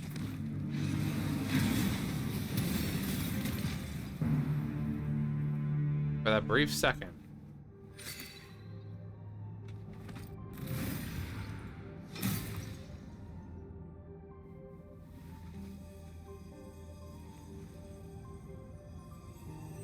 Ugh. Now we just need to beat 500 more of those. You'll fully be recovered. There. I got it back. Okay. That was interesting. Skirk! What happened? It looked like Skirk just got... Ugh. In the Gwali Plains, you asked me why this enemy chose you as his target. Now, the answer is clear. It's not just the fact that your strength is impressive. It's also because of your ability to, as you put it, purify abyssal power. Whatever that actually means. The fact is, that ability allowed him to do something that should have been completely impossible. Namely, break through my defenses and steal my power. So you were his real target. He was after you from the very beginning? No. He couldn't have known I'd come to his domain. He only stole your soul fragment because he knew the value of its power. I doubt he expected it to come in handy so soon. Call it fate if you want. I believe that's the term they use in this world for arbitrary coincidences like this. In any case, it works to our advantage. Once I realized what he was using that power for, it gave me the chance to get back what you lost. But you... I'll cope. Well, done gorging? Good. Time to answer some questions. How did you get the power of the all-devouring narwhal? The all-devouring narwhal? Oh, of course! Paimon knew that spike thing looked familiar. It looks just like that narwhal's horn! Because I ate it. I highly doubt you acquired that power through your own strength. Tell me I'm wrong. You're wrong. You're desperate enough to scour the land for god remains and whatever vestiges of power you can find. That alone proves you wouldn't be able to defeat a creature like that. Which leaves one possibility. You know my master, the foul, Sertologi. Sertologi? It's a Void Lord. Dares call him foul?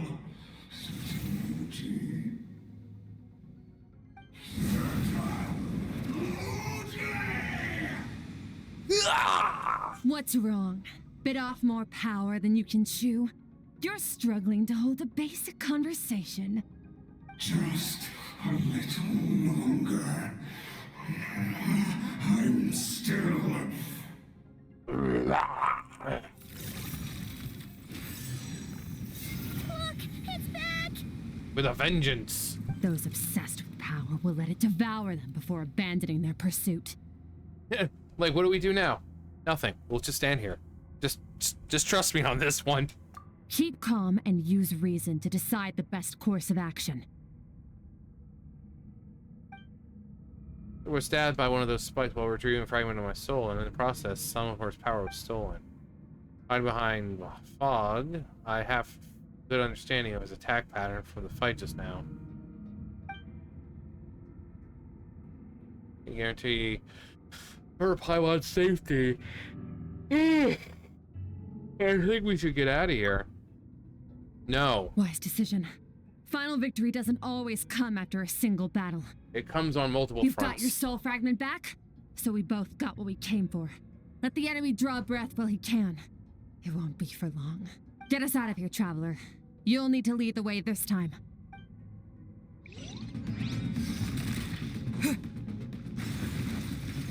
Skirk, is your shoulder gonna be okay? Like, bitch. The wound is minor. It'll heal in no time. You should focus on getting out of here alive instead. Oh, we don't actually have to fight them. Uh-oh! Falling spikes!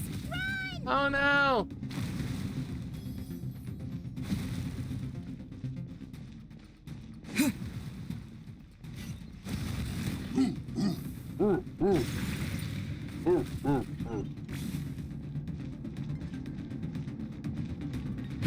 Gonna take just a brisk jog.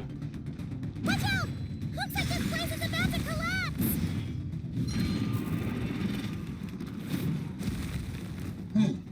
So, this guy's power has something to do with the all-devouring narwhal. Did you know that all along, Skirk? I had my suspicions. That's why I decided to investigate in the first place. But suspicions only get you so far. I needed to verify it for... Verify for herself. Find out. Okay.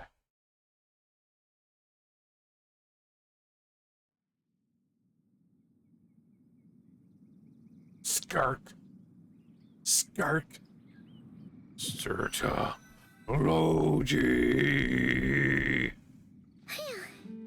Oh, we should be safe here, right? No. I no longer sense his presence. Can't have followed us out of that abyssal domain. Weaklings like him will find that my power is not so easily controlled. He won't be leaving that place until he's managed to digest it. The all-devouring narwhal? With its power, he even managed to steal from you, of all people. You seem surprised. I suppose that's fair. You've seen but a fraction of what that whale is capable of. That gaping maw could swallow a planet whole. It's called the all-devouring narwhal for a reason. Devouring is what it does best. It can extract power from anything, dead or alive, as long as it manages to make physical contact. Yeah. When we had our run-in with that thing, Neverlet mentioned that it has an instinct to devour. Your dragon friend recognized the nature of its abilities and used the power of Hydro to protect you. That worked because it was in a satiated state, so it was somewhat less aggressive than usual. It's a different story when it has no more power to feed off of. That's when its true voracious nature kicks in. It could devour everything on the planet in that state, which is why I cast it into that void space. But I hadn't counted on there being anyone left on this planet capable of wielding its power. To me, that says he must have encountered the whale a long time ago. Meaning, he must have known my master. Yeah, hearing you say the foul definitely definitely got a reaction out of him. Exactly. It told me everything I needed to know. Hence why I said we both got what we came for. And I believe that brings our transaction to an end. Now that you're whole again, you can get back to your own journey. I'll handle the rest of this situation myself. No way! We can't leave now! Something was stolen from you because of us.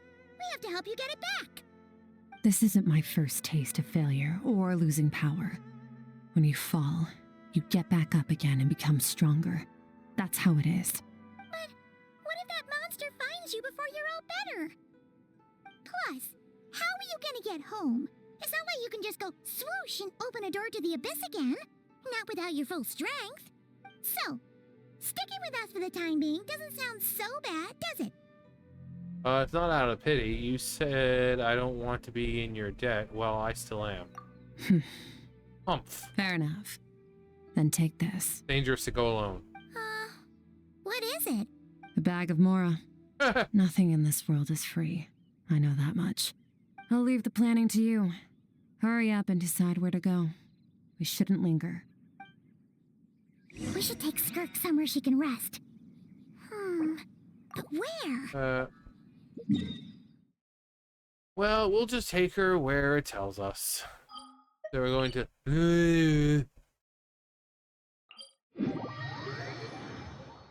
and go to Boo Boo Pharmacy. Because I've got some boo-boos. Paimon gets the feeling Skirk wouldn't like being around a lot of people. Oh wait! Baishu said we could rest in the back room of the pharmacy, didn't he? Let's head there!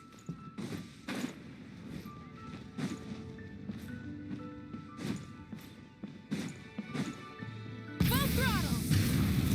Full thrusting.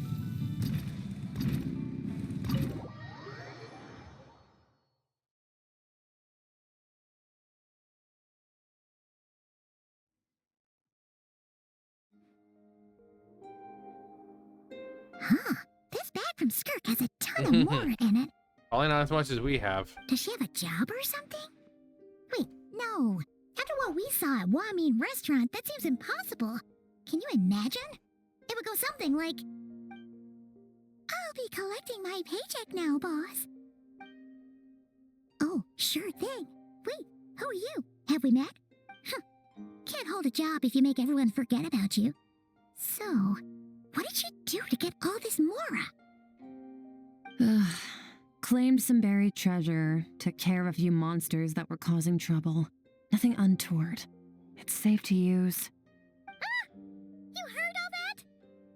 But you're not exactly a low whisperer. Sonorous voice like yours is hard to miss. I wouldn't be surprised if the sound of it traveled to the nearest mountaintop. Then, did you by chance happen to hear Paimon's little, joke earlier? You mean when you called me Frosty the Lavender Melon? I guess you did. No. Sorry. Paimon totally misspoke just now. She didn't say that at all. Oh, sorry, Paimon totally misspoke right now. Look-alike. Yeah, she's a piece of work, that one. Always impersonating Paimon and giving people weird nicknames. Okay, fine. The truth is, Paimon didn't like you all that much at the start, but things are different now. You helped the Traveler in a big way, so what do you say? Friends? No. I noticed there was only one bed. Go ahead and get some rest. Why not share it with me? Wait, what about you? I don't get tired, and I don't need rest. I'm going to practice my sword work. That should help me regain some strength. But your shoulder... Hey, don't just leave! Whatever. Let her tire herself out. She'll come back eventually. Let's get some sleep, Traveler. That comfy bed is calling, Paimon.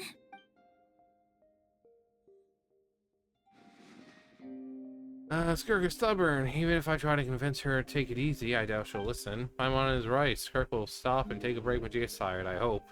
I just hope she gets some sleep. And that'll be the end of the quest. Yep. Nope. Skirk. She's meditating.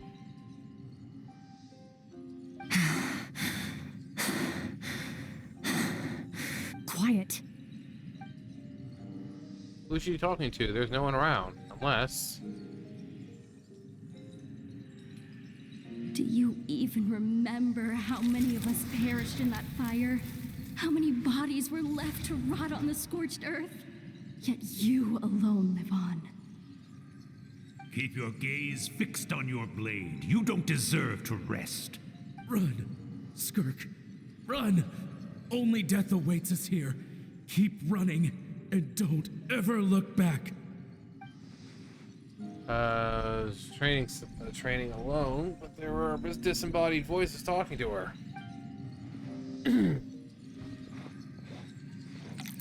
One of them mentioned a fire.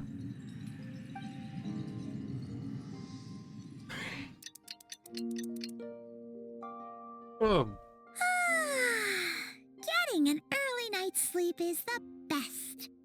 That bed was so comfy. Wait, Skirk? Have you been sitting out here the whole night? The bed's all yours if you want it.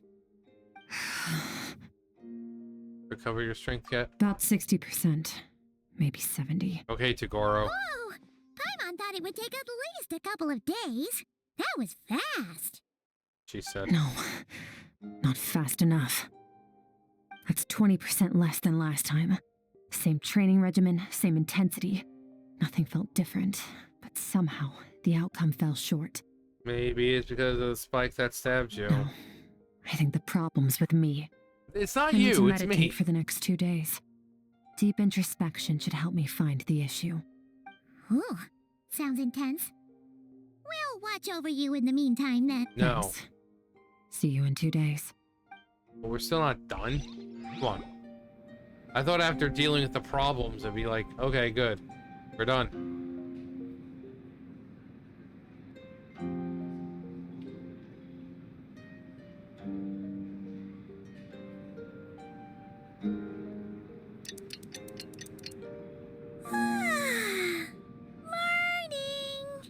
Skirk is still meditating, huh? It's been 2 days already. Shouldn't she be awake by now? Maybe it's not going well. Paimon can't think of anything we can do to help. Oh, wait! Breakfast! That's it! Paimon will go get breakfast! Skirk is gonna be starving when she wakes up. Be right back. Bye. Don't come back. So serene, almost like she really is asleep.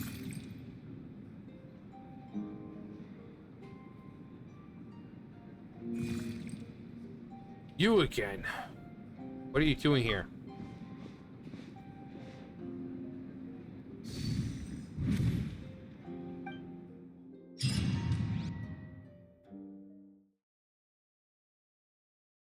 Flashbang.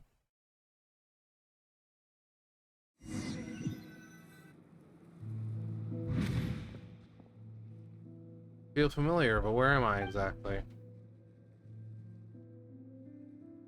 So is this the area that we were in, just unfogged a bit?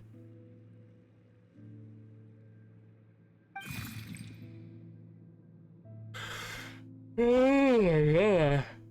This must be mean. This is... That's right. This is Skirk's inner world. Think of it as the threshold between the soul and dreams. This isn't your first time here, but what you remember is probably a space covered in darkness. I only managed to illuminate a small portion for you back then. So you can speak. Actually, it's my first time talking to someone like this. I only managed to break free and bring you here because the injury weakened her power. I guess that's why I can speak again, too. Because this is the real Skirk. Call it fate, if you want. I think that's the word they use in this world for lucky coincidences like this, right? This is the real Skirk. Now, before I take you to her, I gotta ask. You're the first outside visitor to ever come here, so what's your impression of this place? Why are there so many cliffs and waterfalls? Oh, you noticed. This river represents Skirk's strength. Strength accumulates over time. It is the summation of a person's lived experience. So this river is where all the fragments of Skirk's life should converge into a single stream of memories and emotions, flowing forward as one. But as you can see, this river has been severed numerous times. It's because Skirk doesn't like who she was in the past.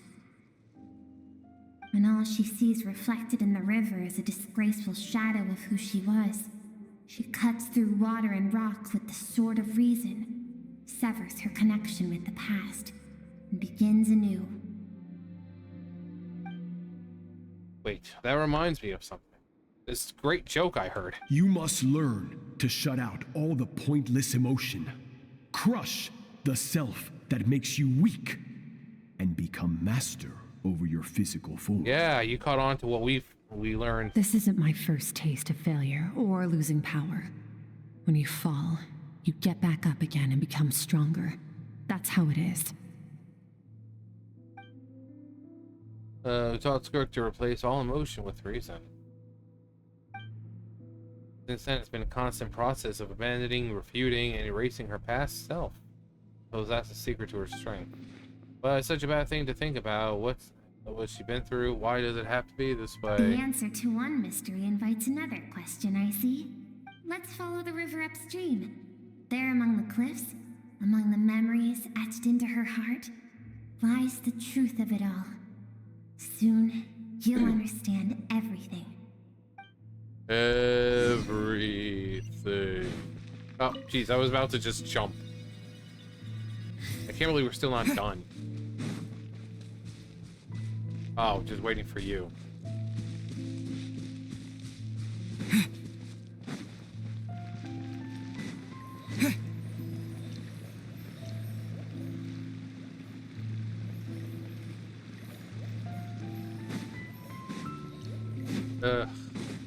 One of these.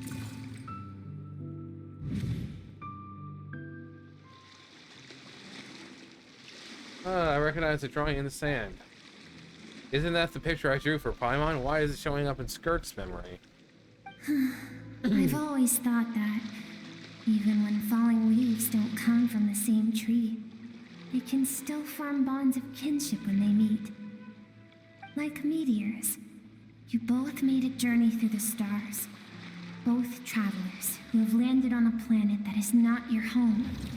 Yet, when she first noticed your presence, although she hesitated for a moment, she still chose to walk away, indifferent as ever.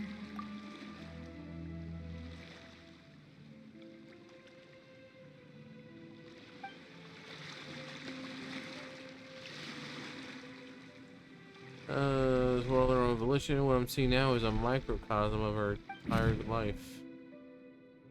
Seems like you've answered your own question.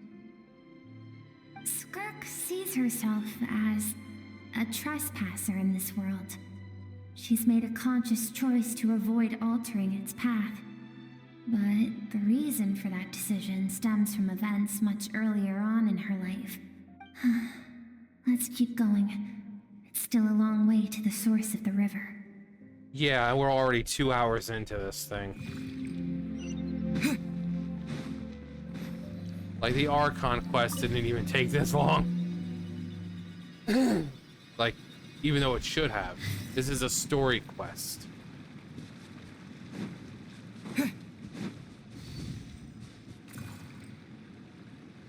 You now have what it takes to wield immense power. From this day forth, I shall teach you no more. No one can become a worthy warrior through imitation alone. I have given you fangs and claws. Now, you must learn to hunt. You wish me to travel the world beyond on my own, Master? Indeed. Make new friends. Embark on your own journey. And piece together a new future from the shattered remnants of your past. We will still have contact through the abyss. But know this. One day, I will take the life you worked so hard to rebuild and reduce it to ashes. Just like the fire that haunts your mind. Why would you do that? I have told you before, fear is the catalyst for human evolution. You have tasted loss. You have known fear so deep it can be felt in the bones. But as living beings, we all have an instinct to detach from that which harms us. And thus pain dampens over time, and the acrid taste of fear becomes but a distant memory. Yet now, I have bestowed upon you the gift of fear eternal. It will drown you in the nightmare of your childhood, or it shall drive you to defeat me, whatever the cost. The figure next to Skirk looks familiar. The same figure during the battle against the all-devouring narwhal. Is what Skirk's master, the foul Sertologi, looked like at one point in time. So he changed form. Of course. As a higher being, physical form is a triviality to him. He could appear as a beast, a human, or even a monster that defies description. The form you see him in here, clad in abyssal armor, is the one he usually wears when traveling through the stars. I used to think Sertologi and Skirk were just master and disciple, like Skirk and Child. For certain reasons, I need to bridge the power gap between me and my master as quickly as possible. But first, I need to understand the source of his strength. To do that, I need to follow in his footsteps, walk the path he once walked, and somewhere along the way, I'll find out how to defeat him. That is my sole focus and purpose. That's what you meant, but I still don't understand why Sertologi would do that. Because it's like the whole Itachi thing. The real Certology? You know, threaten Sasuke, cause him to become stronger. That's all it is. Because she knows that any possible moment, you know, her life could come to an end, and the only way to stop that from happening is for her to get stronger. Shall we keep going? Let's Whoa. see. We're about halfway there. Oh, living on a prayer. Take my hand, my Sealy-ish little hand. We'll make it, I swear.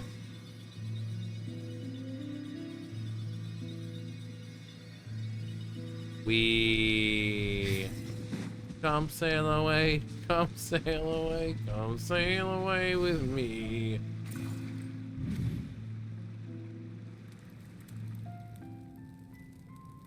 Supposed to be Skirk when she was a kid. We've made it quite a ways already. This is Skirk, when she first began training under Certology. I have set your broken wrist. Tomorrow, you're to train twice as hard. Twice as hard. No tears this time. Good. Attempting to garner sympathy through tears is a habit of the weak. A pitiful, useless ploy. Can I ask a question, Master? Why did you save me? I keep thinking, maybe it would be better if I had died. I wouldn't be haunted by that fire all the time. I wouldn't have to go on like this. I saved you because I have a plan for you. It has been too long since I fought a battle that demanded my full strength, and I hunger for it. Every so-called genius and prodigy I have faced has crumbled like sand underfoot. Before me, even fate bends the knee. So, I will teach you everything I know. Train you by whatever means necessary. In the hope that one day, you might surprise me. But I don't want to draw my sword against you, Master. Okay, then die. What you want matters little. Among the boundless sea of stars, the cries of the weak are but faint murmurs that disappear into the void. You of all people know that well. Yes, Master. From that day forward, all she knew was grueling training, emptiness, and fatigue. After some time, her talent bloomed, and she gained control over her emotions, like her master. How should I put it? It was not that human emotion disappeared from her heart, but that reason came to dictate all she was allowed to feel. I suppose it was at this point that she became the Skirk you know today. The day she became Heisenberg. So Certology saved her from disaster when she was a child and never even tried to hide his ulterior motive.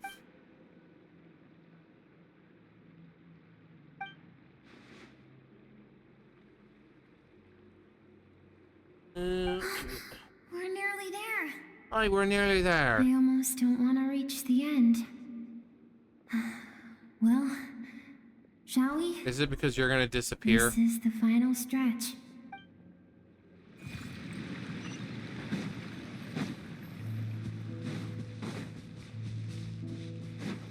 Because she's gonna disappear. Dude, really? You disappoint me. Oh yeah, I forgot I'm not hydro traveler anymore. I was gonna pull out my little spirit gun and shoot pot shots through the thing there.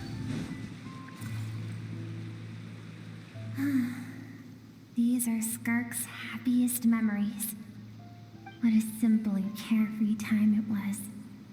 Wisps of clouds dotted the sky. The sun bathed everything in golden light. And when song filled the air, not even the shyest of flowers could resist swaying along.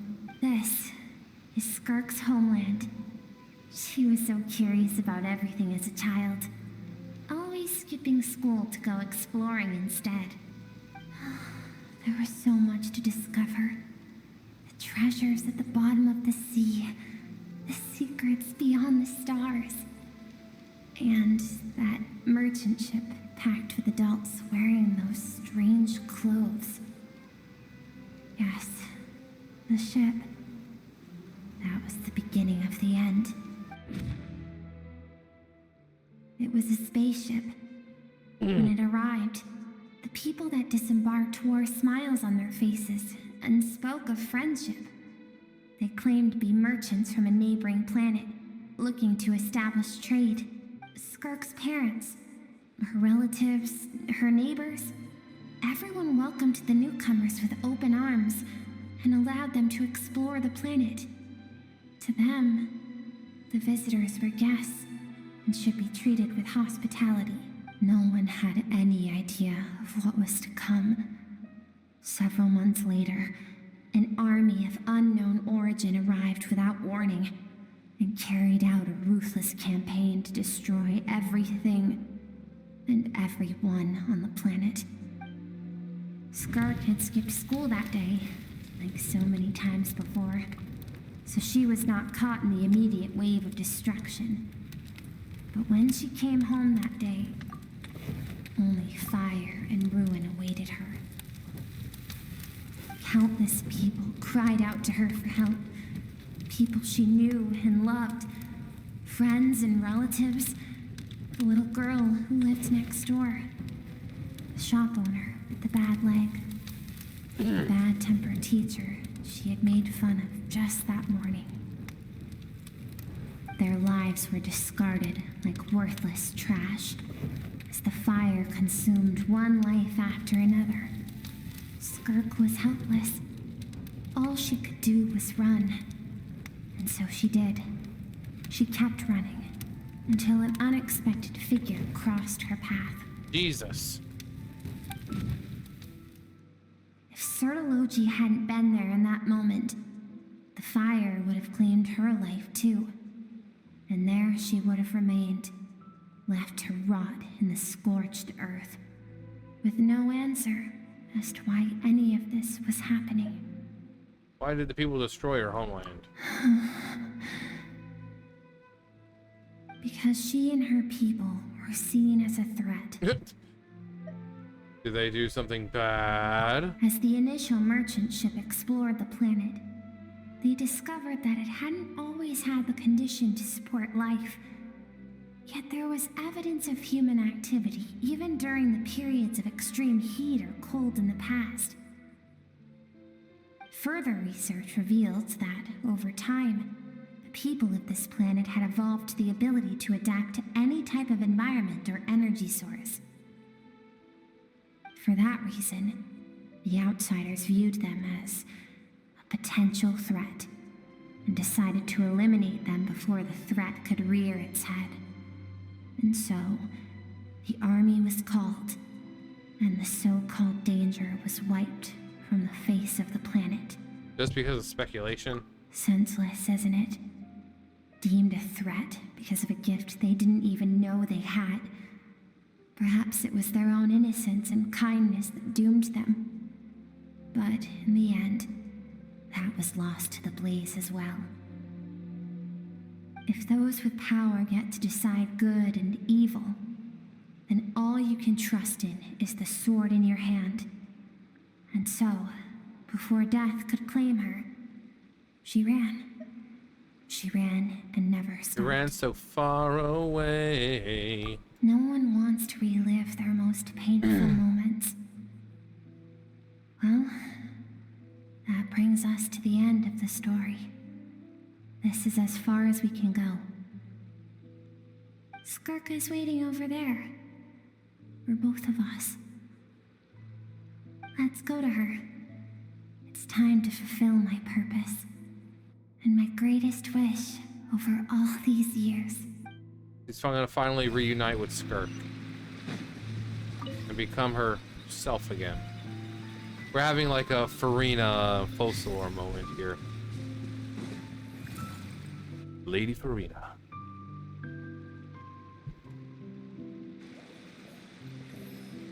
You have fun talking to my other self? So all this, just so you could bring him here.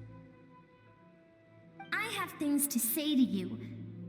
well, to me. I want someone to witness our reconciliation, even if it takes an argument to get there.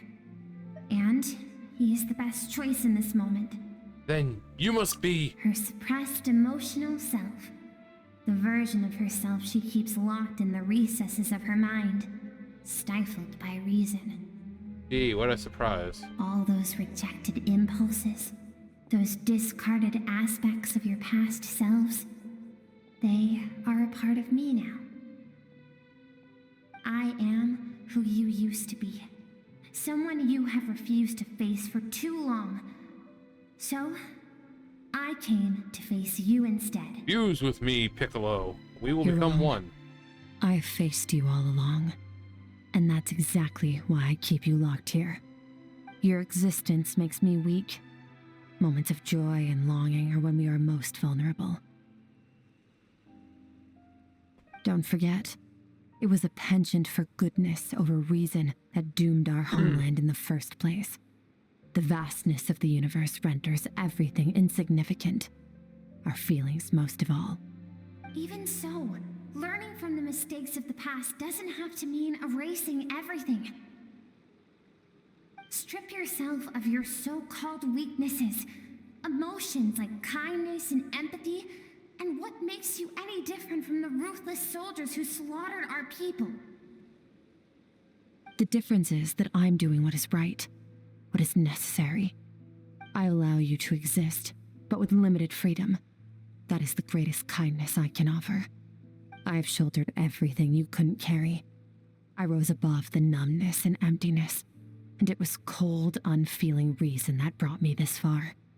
It made me who I am. It made me strong. That is the problem. I want to shoulder those things together. On the grand scale of the entire universe, maybe our feelings are vanishingly small, but why should that mean they don't matter? Emotion gives warmth to the cold expanse of space. It gives meaning to the world around us. Think back to those nights of gazing at the stars, those afternoons of exploring the unknown. Think back and let them grant you peace. A brief respite from the pressure you put on yourself. No. That isn't what we need. It's exactly what we need. No, it's not. Yes, it is. No, it's not. Yes, it Curious is. about why recovering your strength has taken longer than normal this time? Finally, you get to the important part. That is the only answer I came here to find. Then look around. Look at your inner world. You cast aside your dreams and curiosity, and in doing so, you lost your original motivation. You severed all connection to who you used to be, so you can no longer draw strength from your past. Now, the only things driving you forward are fear and survivor's guilt.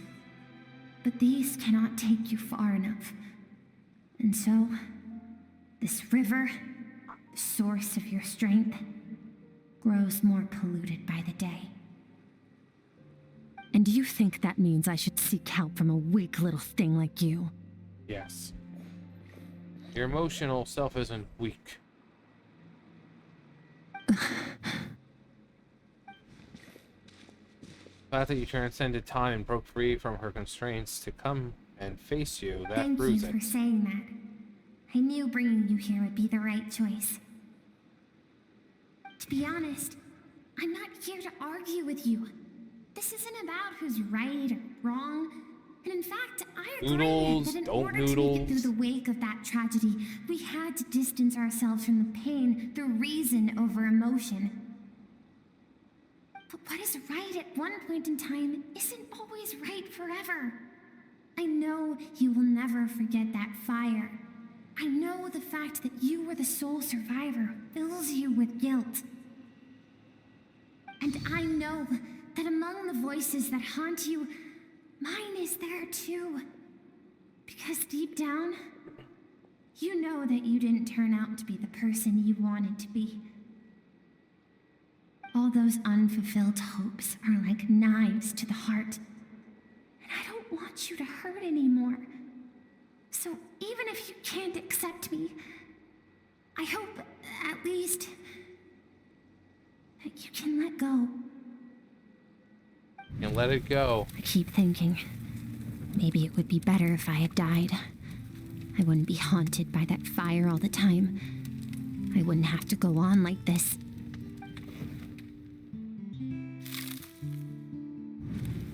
Your dad and I, we're not afraid to stare death in the face, but we need you to survive. Crack. I'm sick of being a kid. There's so many amazing things out there, and I'm ready to see them all. Crack.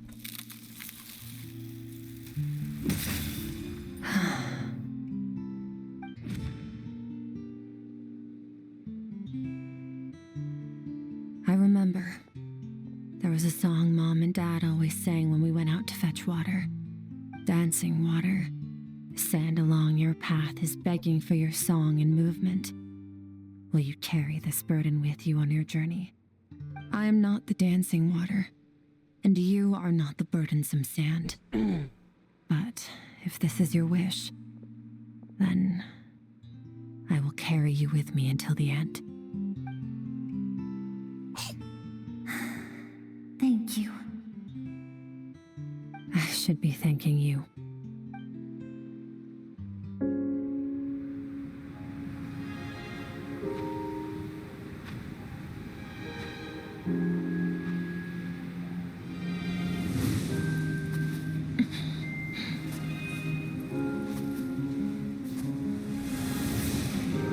Run, Skirk, run! Remember, leave no one alive! Heed my words, Skirk. Let fear take root in your soul. Did you survive? Why was it only you? Skirk, did you become a positive light in this world?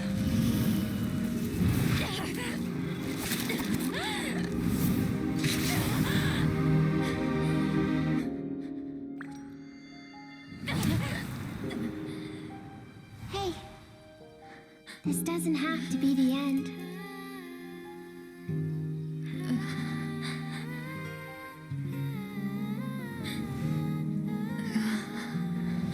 Life is a gift. Don't let darkness claim it.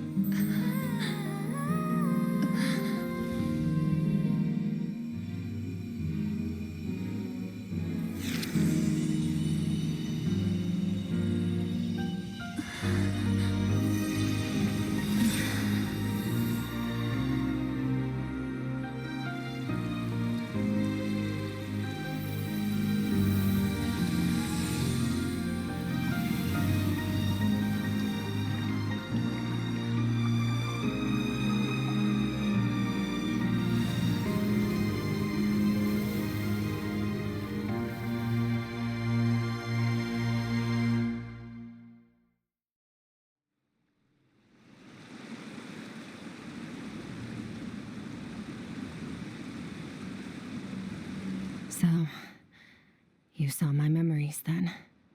I once asked my master if survival of the strongest was the law of the universe.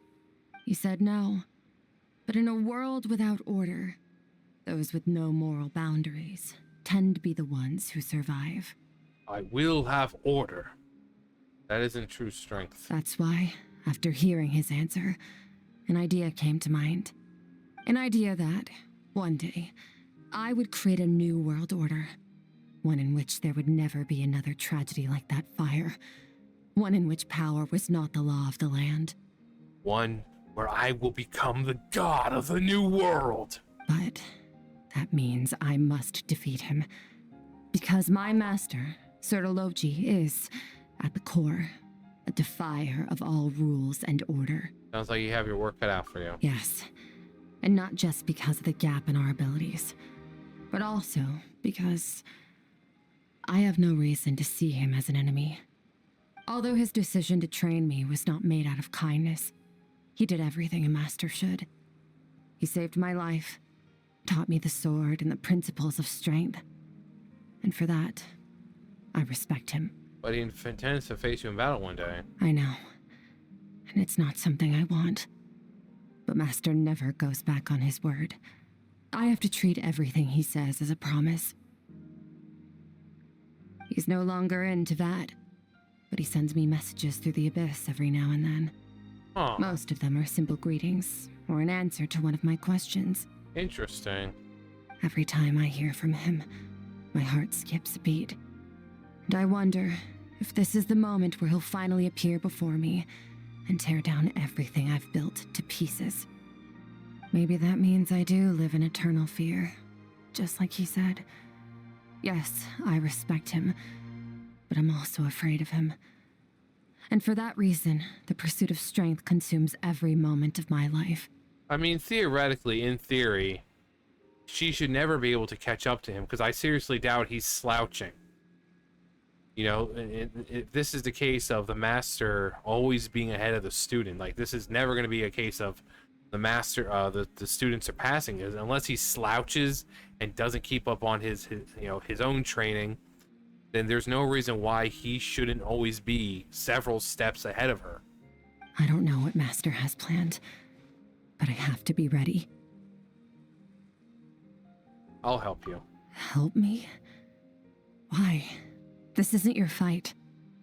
When has ever anything in this world ever been my fight? I mean, come on. If we do our part, we can make this universe a kinder place.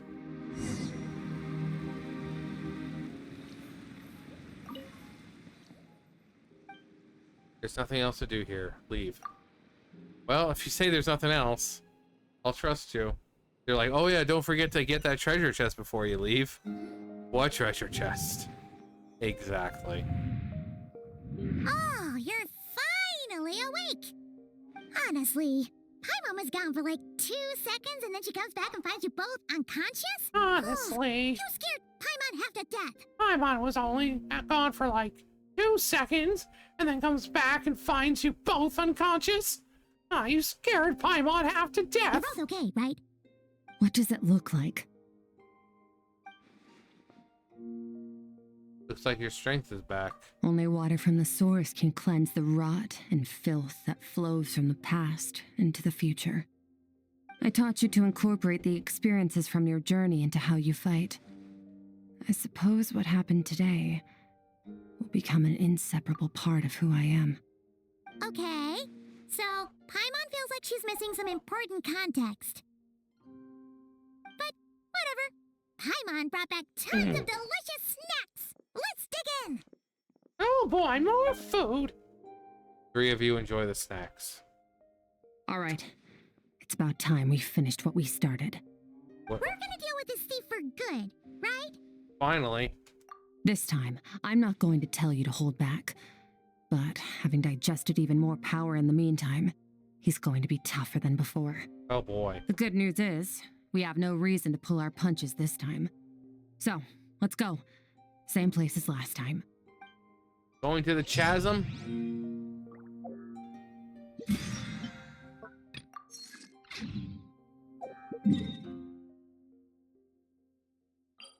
Let's get down to business to defeat this person, guy, thing. Whatever they are. Try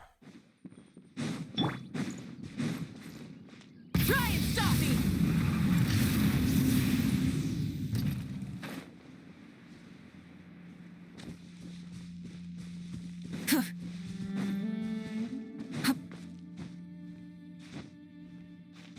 2 hours, 2.5 hours so far? Jesus fuck, man.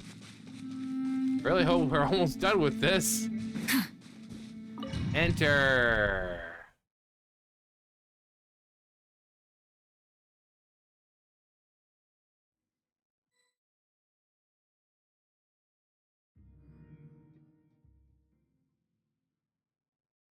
The fog is gone!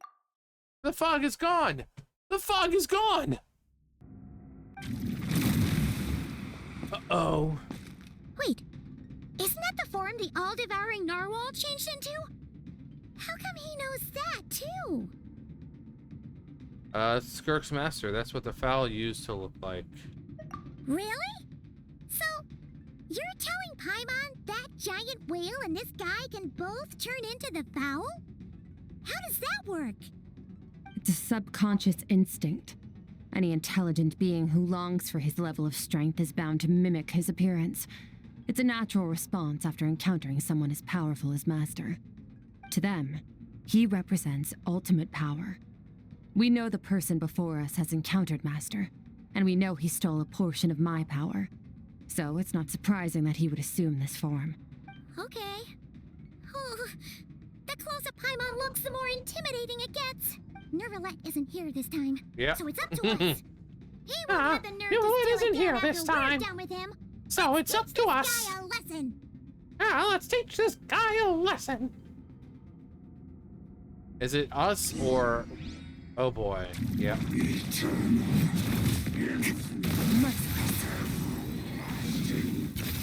Another star goes out.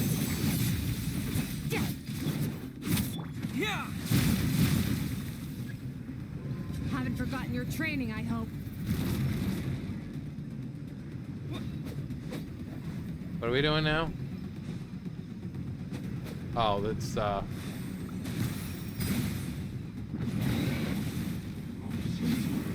right.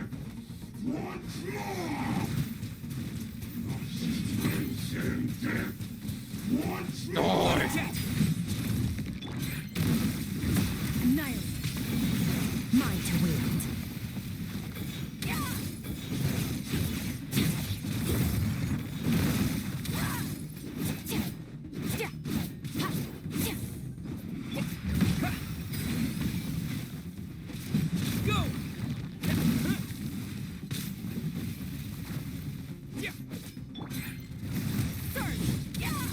Mine to wield.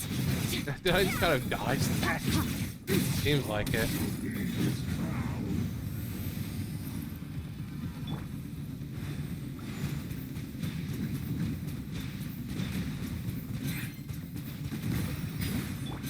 Extinguished.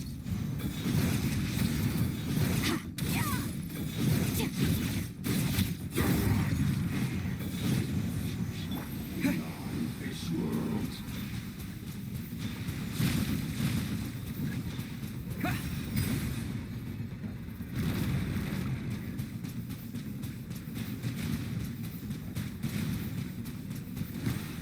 Can I just...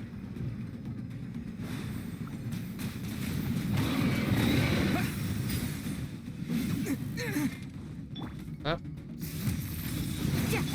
Go.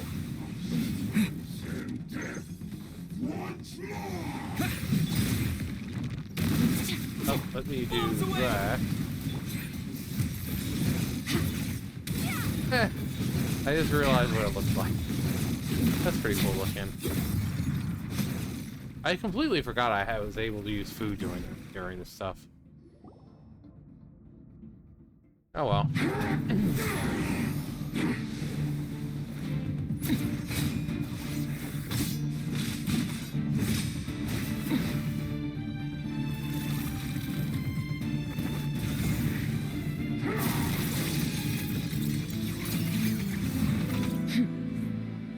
Haven't had enough of my power.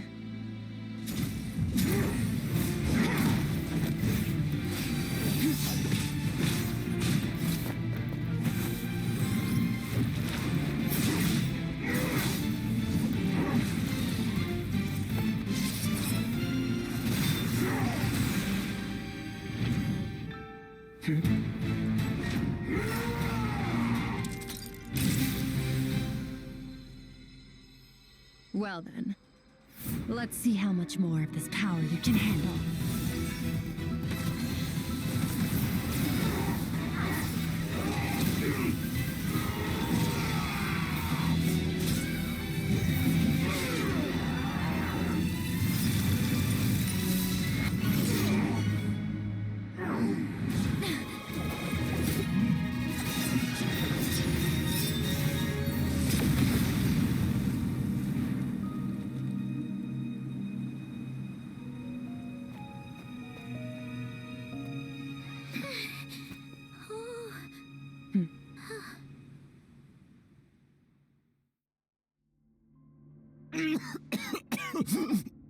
It's just some dude.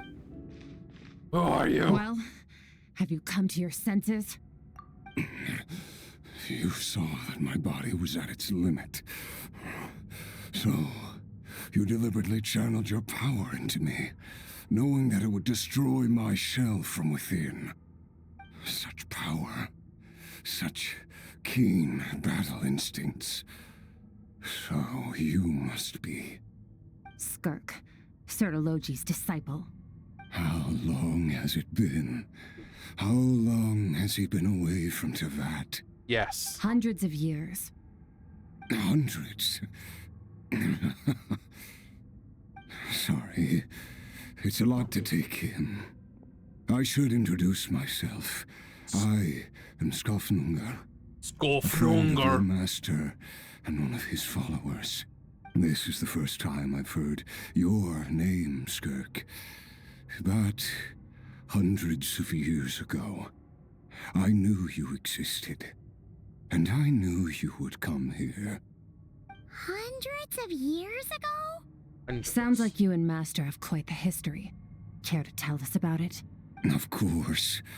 Might as well take advantage of a clear head while I can. The story starts a long, long time ago. I was born into a noble family in Conria. As the eldest son, I was set to inherit our title. But I contracted an incurable illness as a child, and everyone gave up on me. I trained the sword harder than anyone else, defeated all of my peers. But it was all in vain. When other people looked at me, all I saw in their eyes was pity, or a strange glee in my misfortune. Even my parents were just waiting for me to die. Over time, my heart hardened, and I became aimless. That was the point where I met your master, Sertologi. We were similar in age, but different in background. He was born in prison, the son of criminals who had been sentenced to death. He spent his childhood wandering the streets, facing more criticism than the literary works in the Universitas Magistrorum. Yet, he always wore a smile on his face. He never fully dressed without kindness and malice were one and the same, and he could not see the difference. I still remember what he said to me when we first met. You need to fight to survive. Even if it's a losing battle, it should light a fire under you. How can you sit back like this and go down without a fight? That does sound like something he would say. He was the first to acknowledge that I was worth something, and he inspired me to keep going. When we sparred together, it was the first time I'd actually felt the thrill of combat.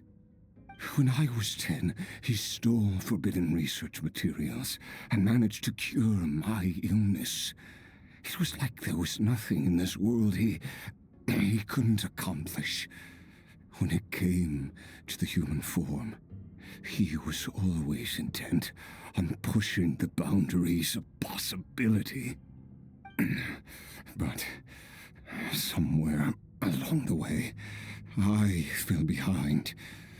My talents were nothing compared to his, and at some point, I realized he had pulled so far ahead, I was too embarrassed to even ask him to spar. So, that's where the sinners, even though they're called sinners, none of them are truly evil. Like, you have Rhindaughter, right? Who was just trying to create the perfect being, you know, the perfect form. She's so not evil that she's a member of the Hexen Circle. You know, members along with Alice, you know, Klee's mom, Nicole. So she's not an evil being. She was just trying to create the perfect form, the perfect life form.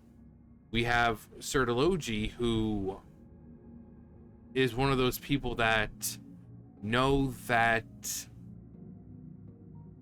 experiments and discovery doesn't come without sacrifice. He knows that sometimes you have to do unsavory things, because sometimes in nature, in life, things don't happen when it's all happy and, sunshine and rainbows. That sometimes, things need to, sacrifices need to be made, boundaries need to be pushed, all for the sake of science.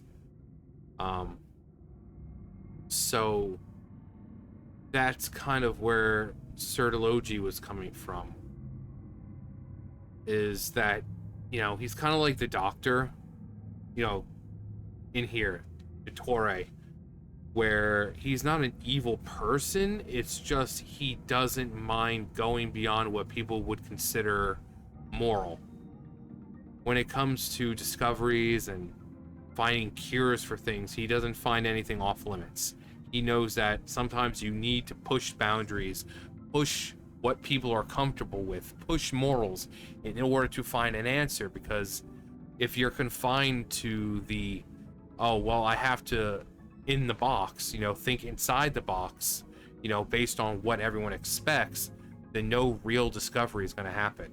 Only by thinking outside of the box, by pushing that boundary, by pushing morals, are you truly able to discover the undiscoverable and truly understand what life is and what makes up life, what makes up death, what makes up that perfect being, whatever the sinners were trying to do. So for them, it's kind of like Master Xehanort. The guy wasn't evil. He had good intentions. He was like, an empty world, pure and bright. The guy wasn't evil. He just went the wrong way, or rather pushed it past pushed it past what people would consider morally correct. After his grand endeavor was successful, he sought me out and said to me, I need about This planet no longer holds anything of interest to me, so I'm leaving. But first, I have an offer. I can use a power I have just refined to break the curse of immortality for you. Your death was once what we worked so hard to prevent. But the immortality you now face is a different kind of pain altogether. I'll pass. Immortality doesn't sound so bad to me. Since I can't die, it means I have an infinite amount of time to get stronger. Maybe I'll finally catch up to you one day, and we can spar like we used to. Are you sure? I cannot say when I will return. Your body, or rather, your soul, might not be able to withstand this curse. All I can do is try. After all, a wise man once told me, people need to fight for their own survival. Wise indeed. Nevertheless, if you grow weary of the pain of immortality, and wish to experience a good sparring match before you wither away, seek out my disciple. Disciple? Never thought I'd hear that word coming from you. Nor I. But Vedifenir said I was destined to find a disciple out there in the universe, and bring her to Tibet. You know as well as I, Vedifenir's prophecies are never wrong. Well, now I'm curious about who this disciple of yours will be. All Vedifenir said was that one day, the stars shall bow in her honor. Sounds pretty impressive. Of course. Only the most outstanding people would have the right to become my disciple. Still self-assured as ever, I see. But you're not wrong. I'll be leaving then. Oh, and if you were serious about getting stronger, I left you a little gift in the primordial sea. As I've said before, walk whatever path you want. Freedom means even the wicked get to make their own choices. Waiting for me in the primordial sea was the all-devouring narwhal, already beaten into submission by Sertology. In its weakened state, I was able to cut off part of its flesh and sew it into my own heart. Your heart? That sounds like torture. Your heart? How did you That even sounds like survive torture. that? How did you survive that? Because, of course, I bear the curse of immortality. So, you used the curse to turn yourself into a vessel for power. Even with that whale's ability, devouring power like that is not something the human body can withstand. With your body and soul constantly at the breaking point, it was the curse of immortality that sustained you. But that is not the path to strength. You have to pour your heart into it, work for it, dream of it. Work it Instead, real you good. stole something that didn't Push belong it to real you, and it backfired. You're right. I should have known better, but I had already pushed myself to my limits, and he was still miles ahead of me. So I had to take a leap of faith.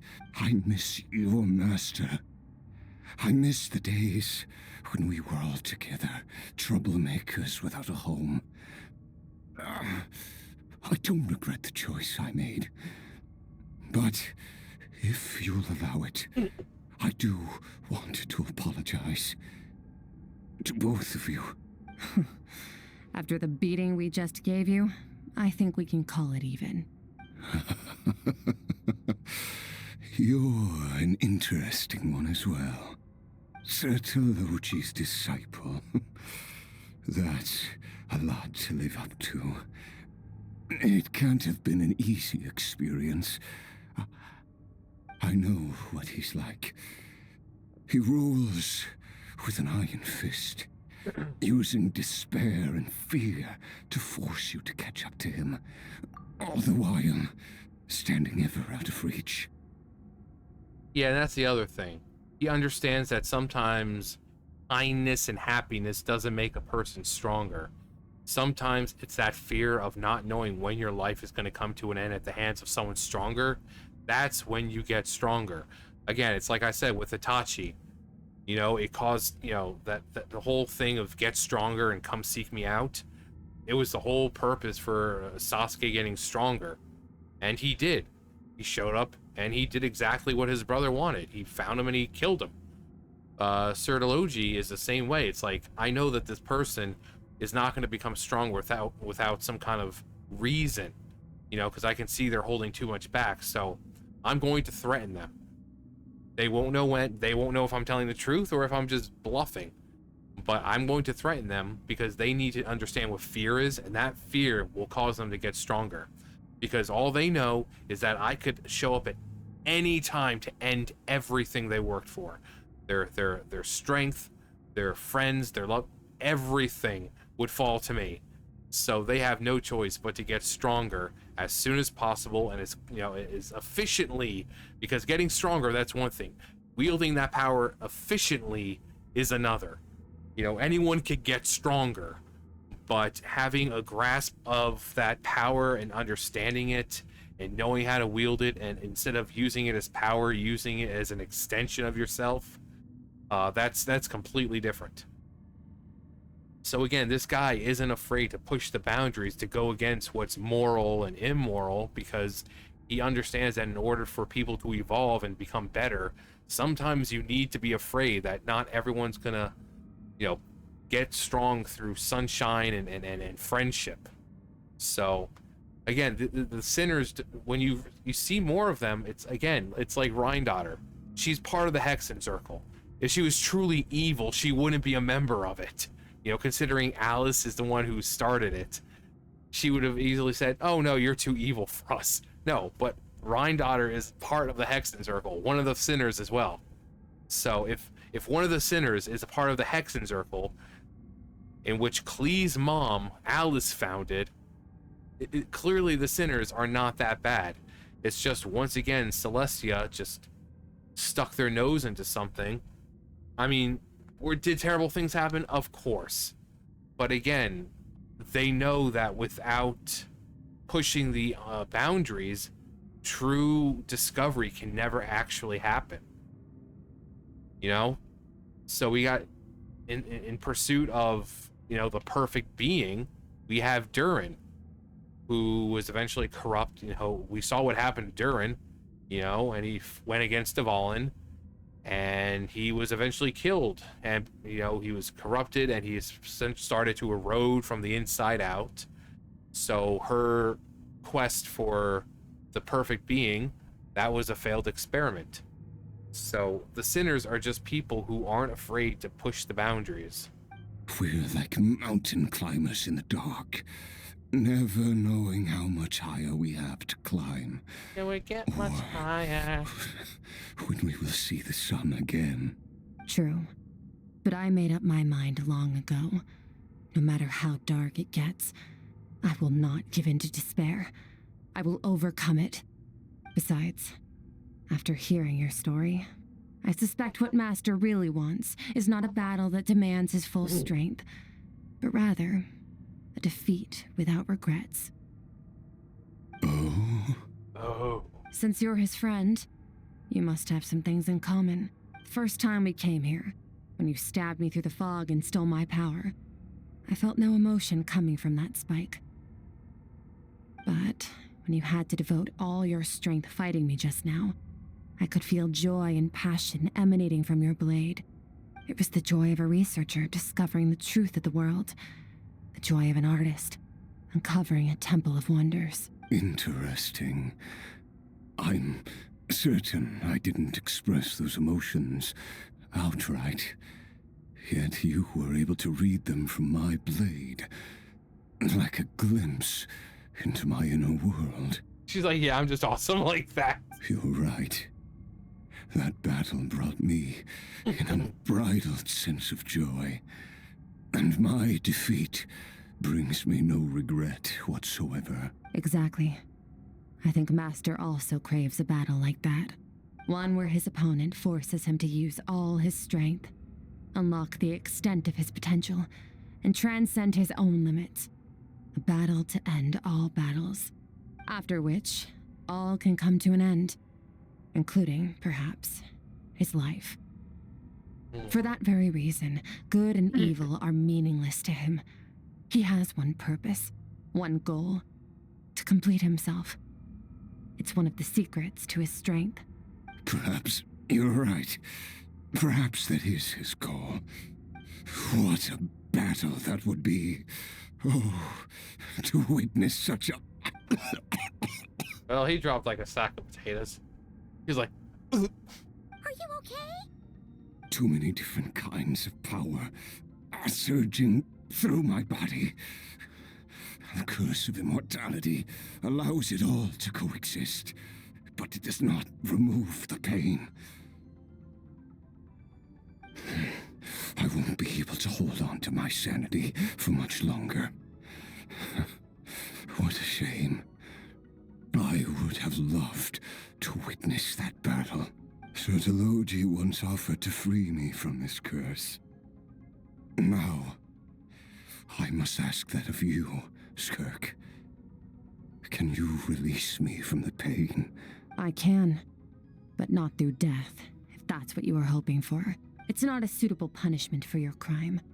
As an alternative, I can take your consciousness, along with all the power you've consumed, and smash it to pieces. The impurities will dissipate, and under the curse of immortality, your mind and body will regenerate. When that process is complete, you will be back to who you were before, no longer tortured by powers you can't control. wait a minute.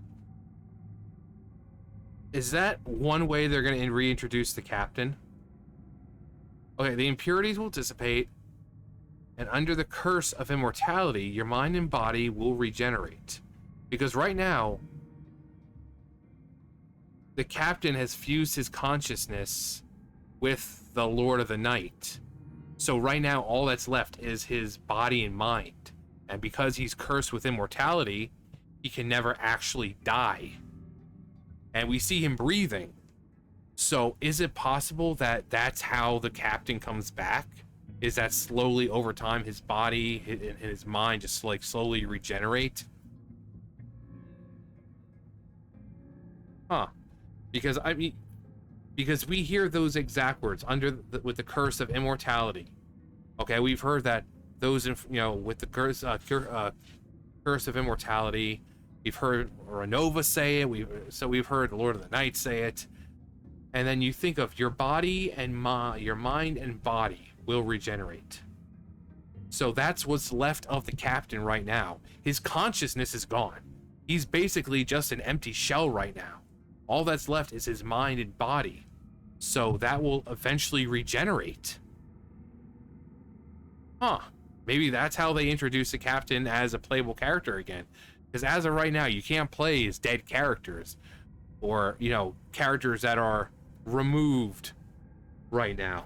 But if the captain has a chance of coming back due to this regeneration of body and mind, that's a way for Hoyo to get him back into where he can be a playable character. But it will be a time-consuming and painful process. The decision is yours to make. I accept. And who knows? Perhaps I'll wake up in time to witness your great battle with Sertologi. I have faith that you'll be able to stand against him one day. Though I know it'll be a long and arduous road. She's gonna go all Yugi and mind crush. If we are climbers in the dark, it appears the dawn has finally broken for me. But your ascent continues.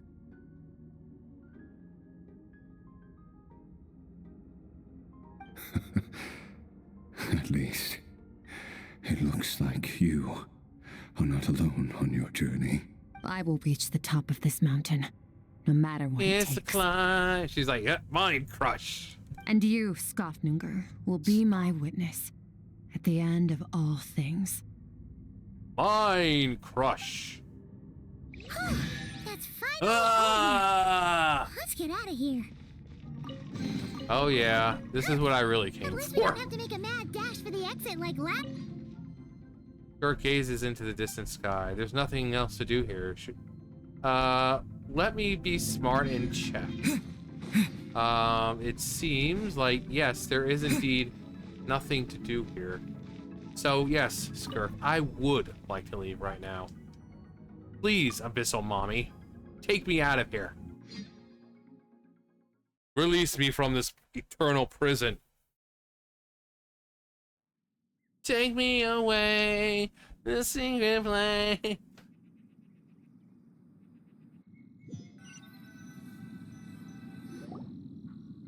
did it! We did it! It's only been a few Hooray! days, but it feels like forever. Once again, we've proved there's nothing we can't overcome. We're just that awesome. I didn't even break a sweat. Wow, you sound even more confident than usual. Guess you really have become stronger.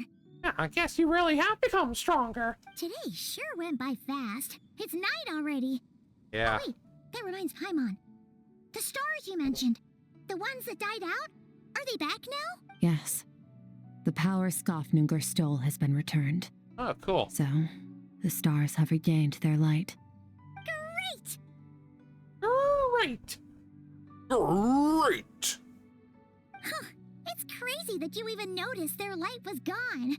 There are so many stars in the sky. If a few disappeared, Paimon definitely wouldn't be able to tell.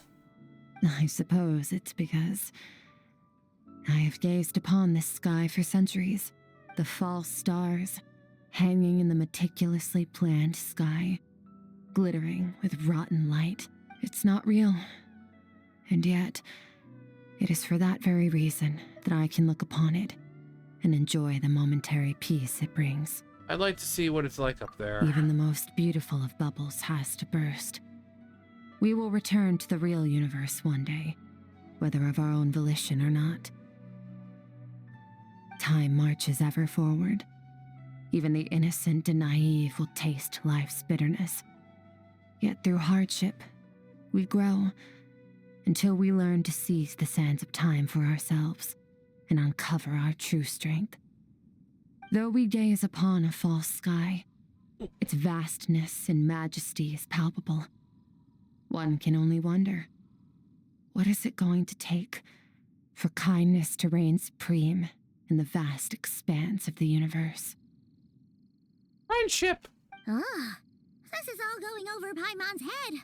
But if she knows one thing, it's that the traveler always finds a way. Ever since we met, he has filled Paimon's days with happiness. No matter how tough things get, he always finds a way to make it better. If it's too big a job for one person, then they'll do it with two.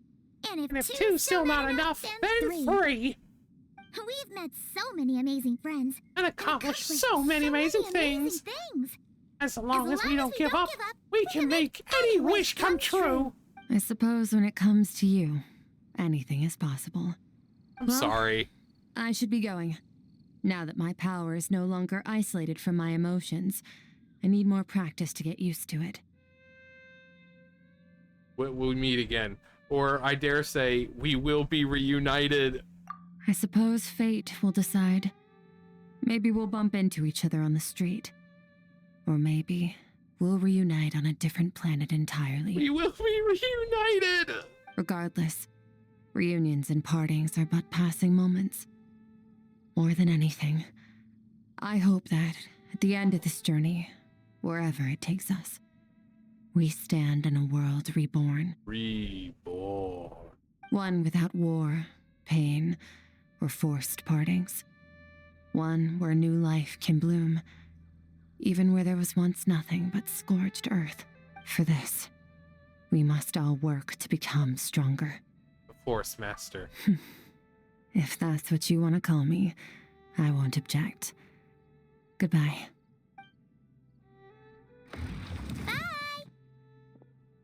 I am not the master you are looking for. You are not the master I'm looking for. Is it just Paimon, or is she being nicer than before? Well, considering she reunited with her real self. What do you think about camping here tonight? Yeah, There's nothing quite like sleeping under the stars. Yeah, no. Come tomorrow, we can continue our journey. Oh, and since Paimon treated you to that super nice meal at Wanmin Restaurant, it's about time you return the favor.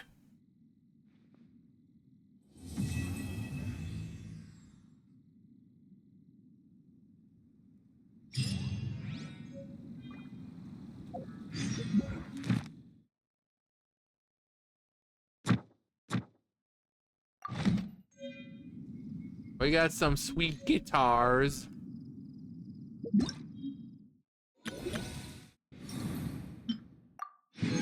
Oh yay, stuff for Skirk that I'm not gonna ever need.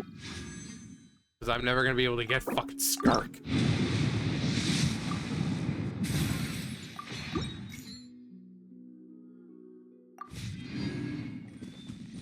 How much do I have?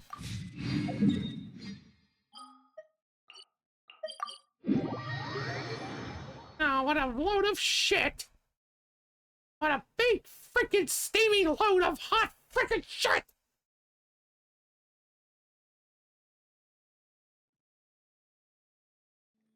Next on the agenda.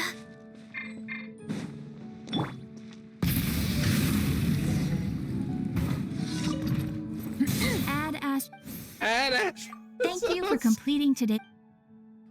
She's like, Ad Ash, just please don't hurt me! Okay, that's it for me. 3 hours.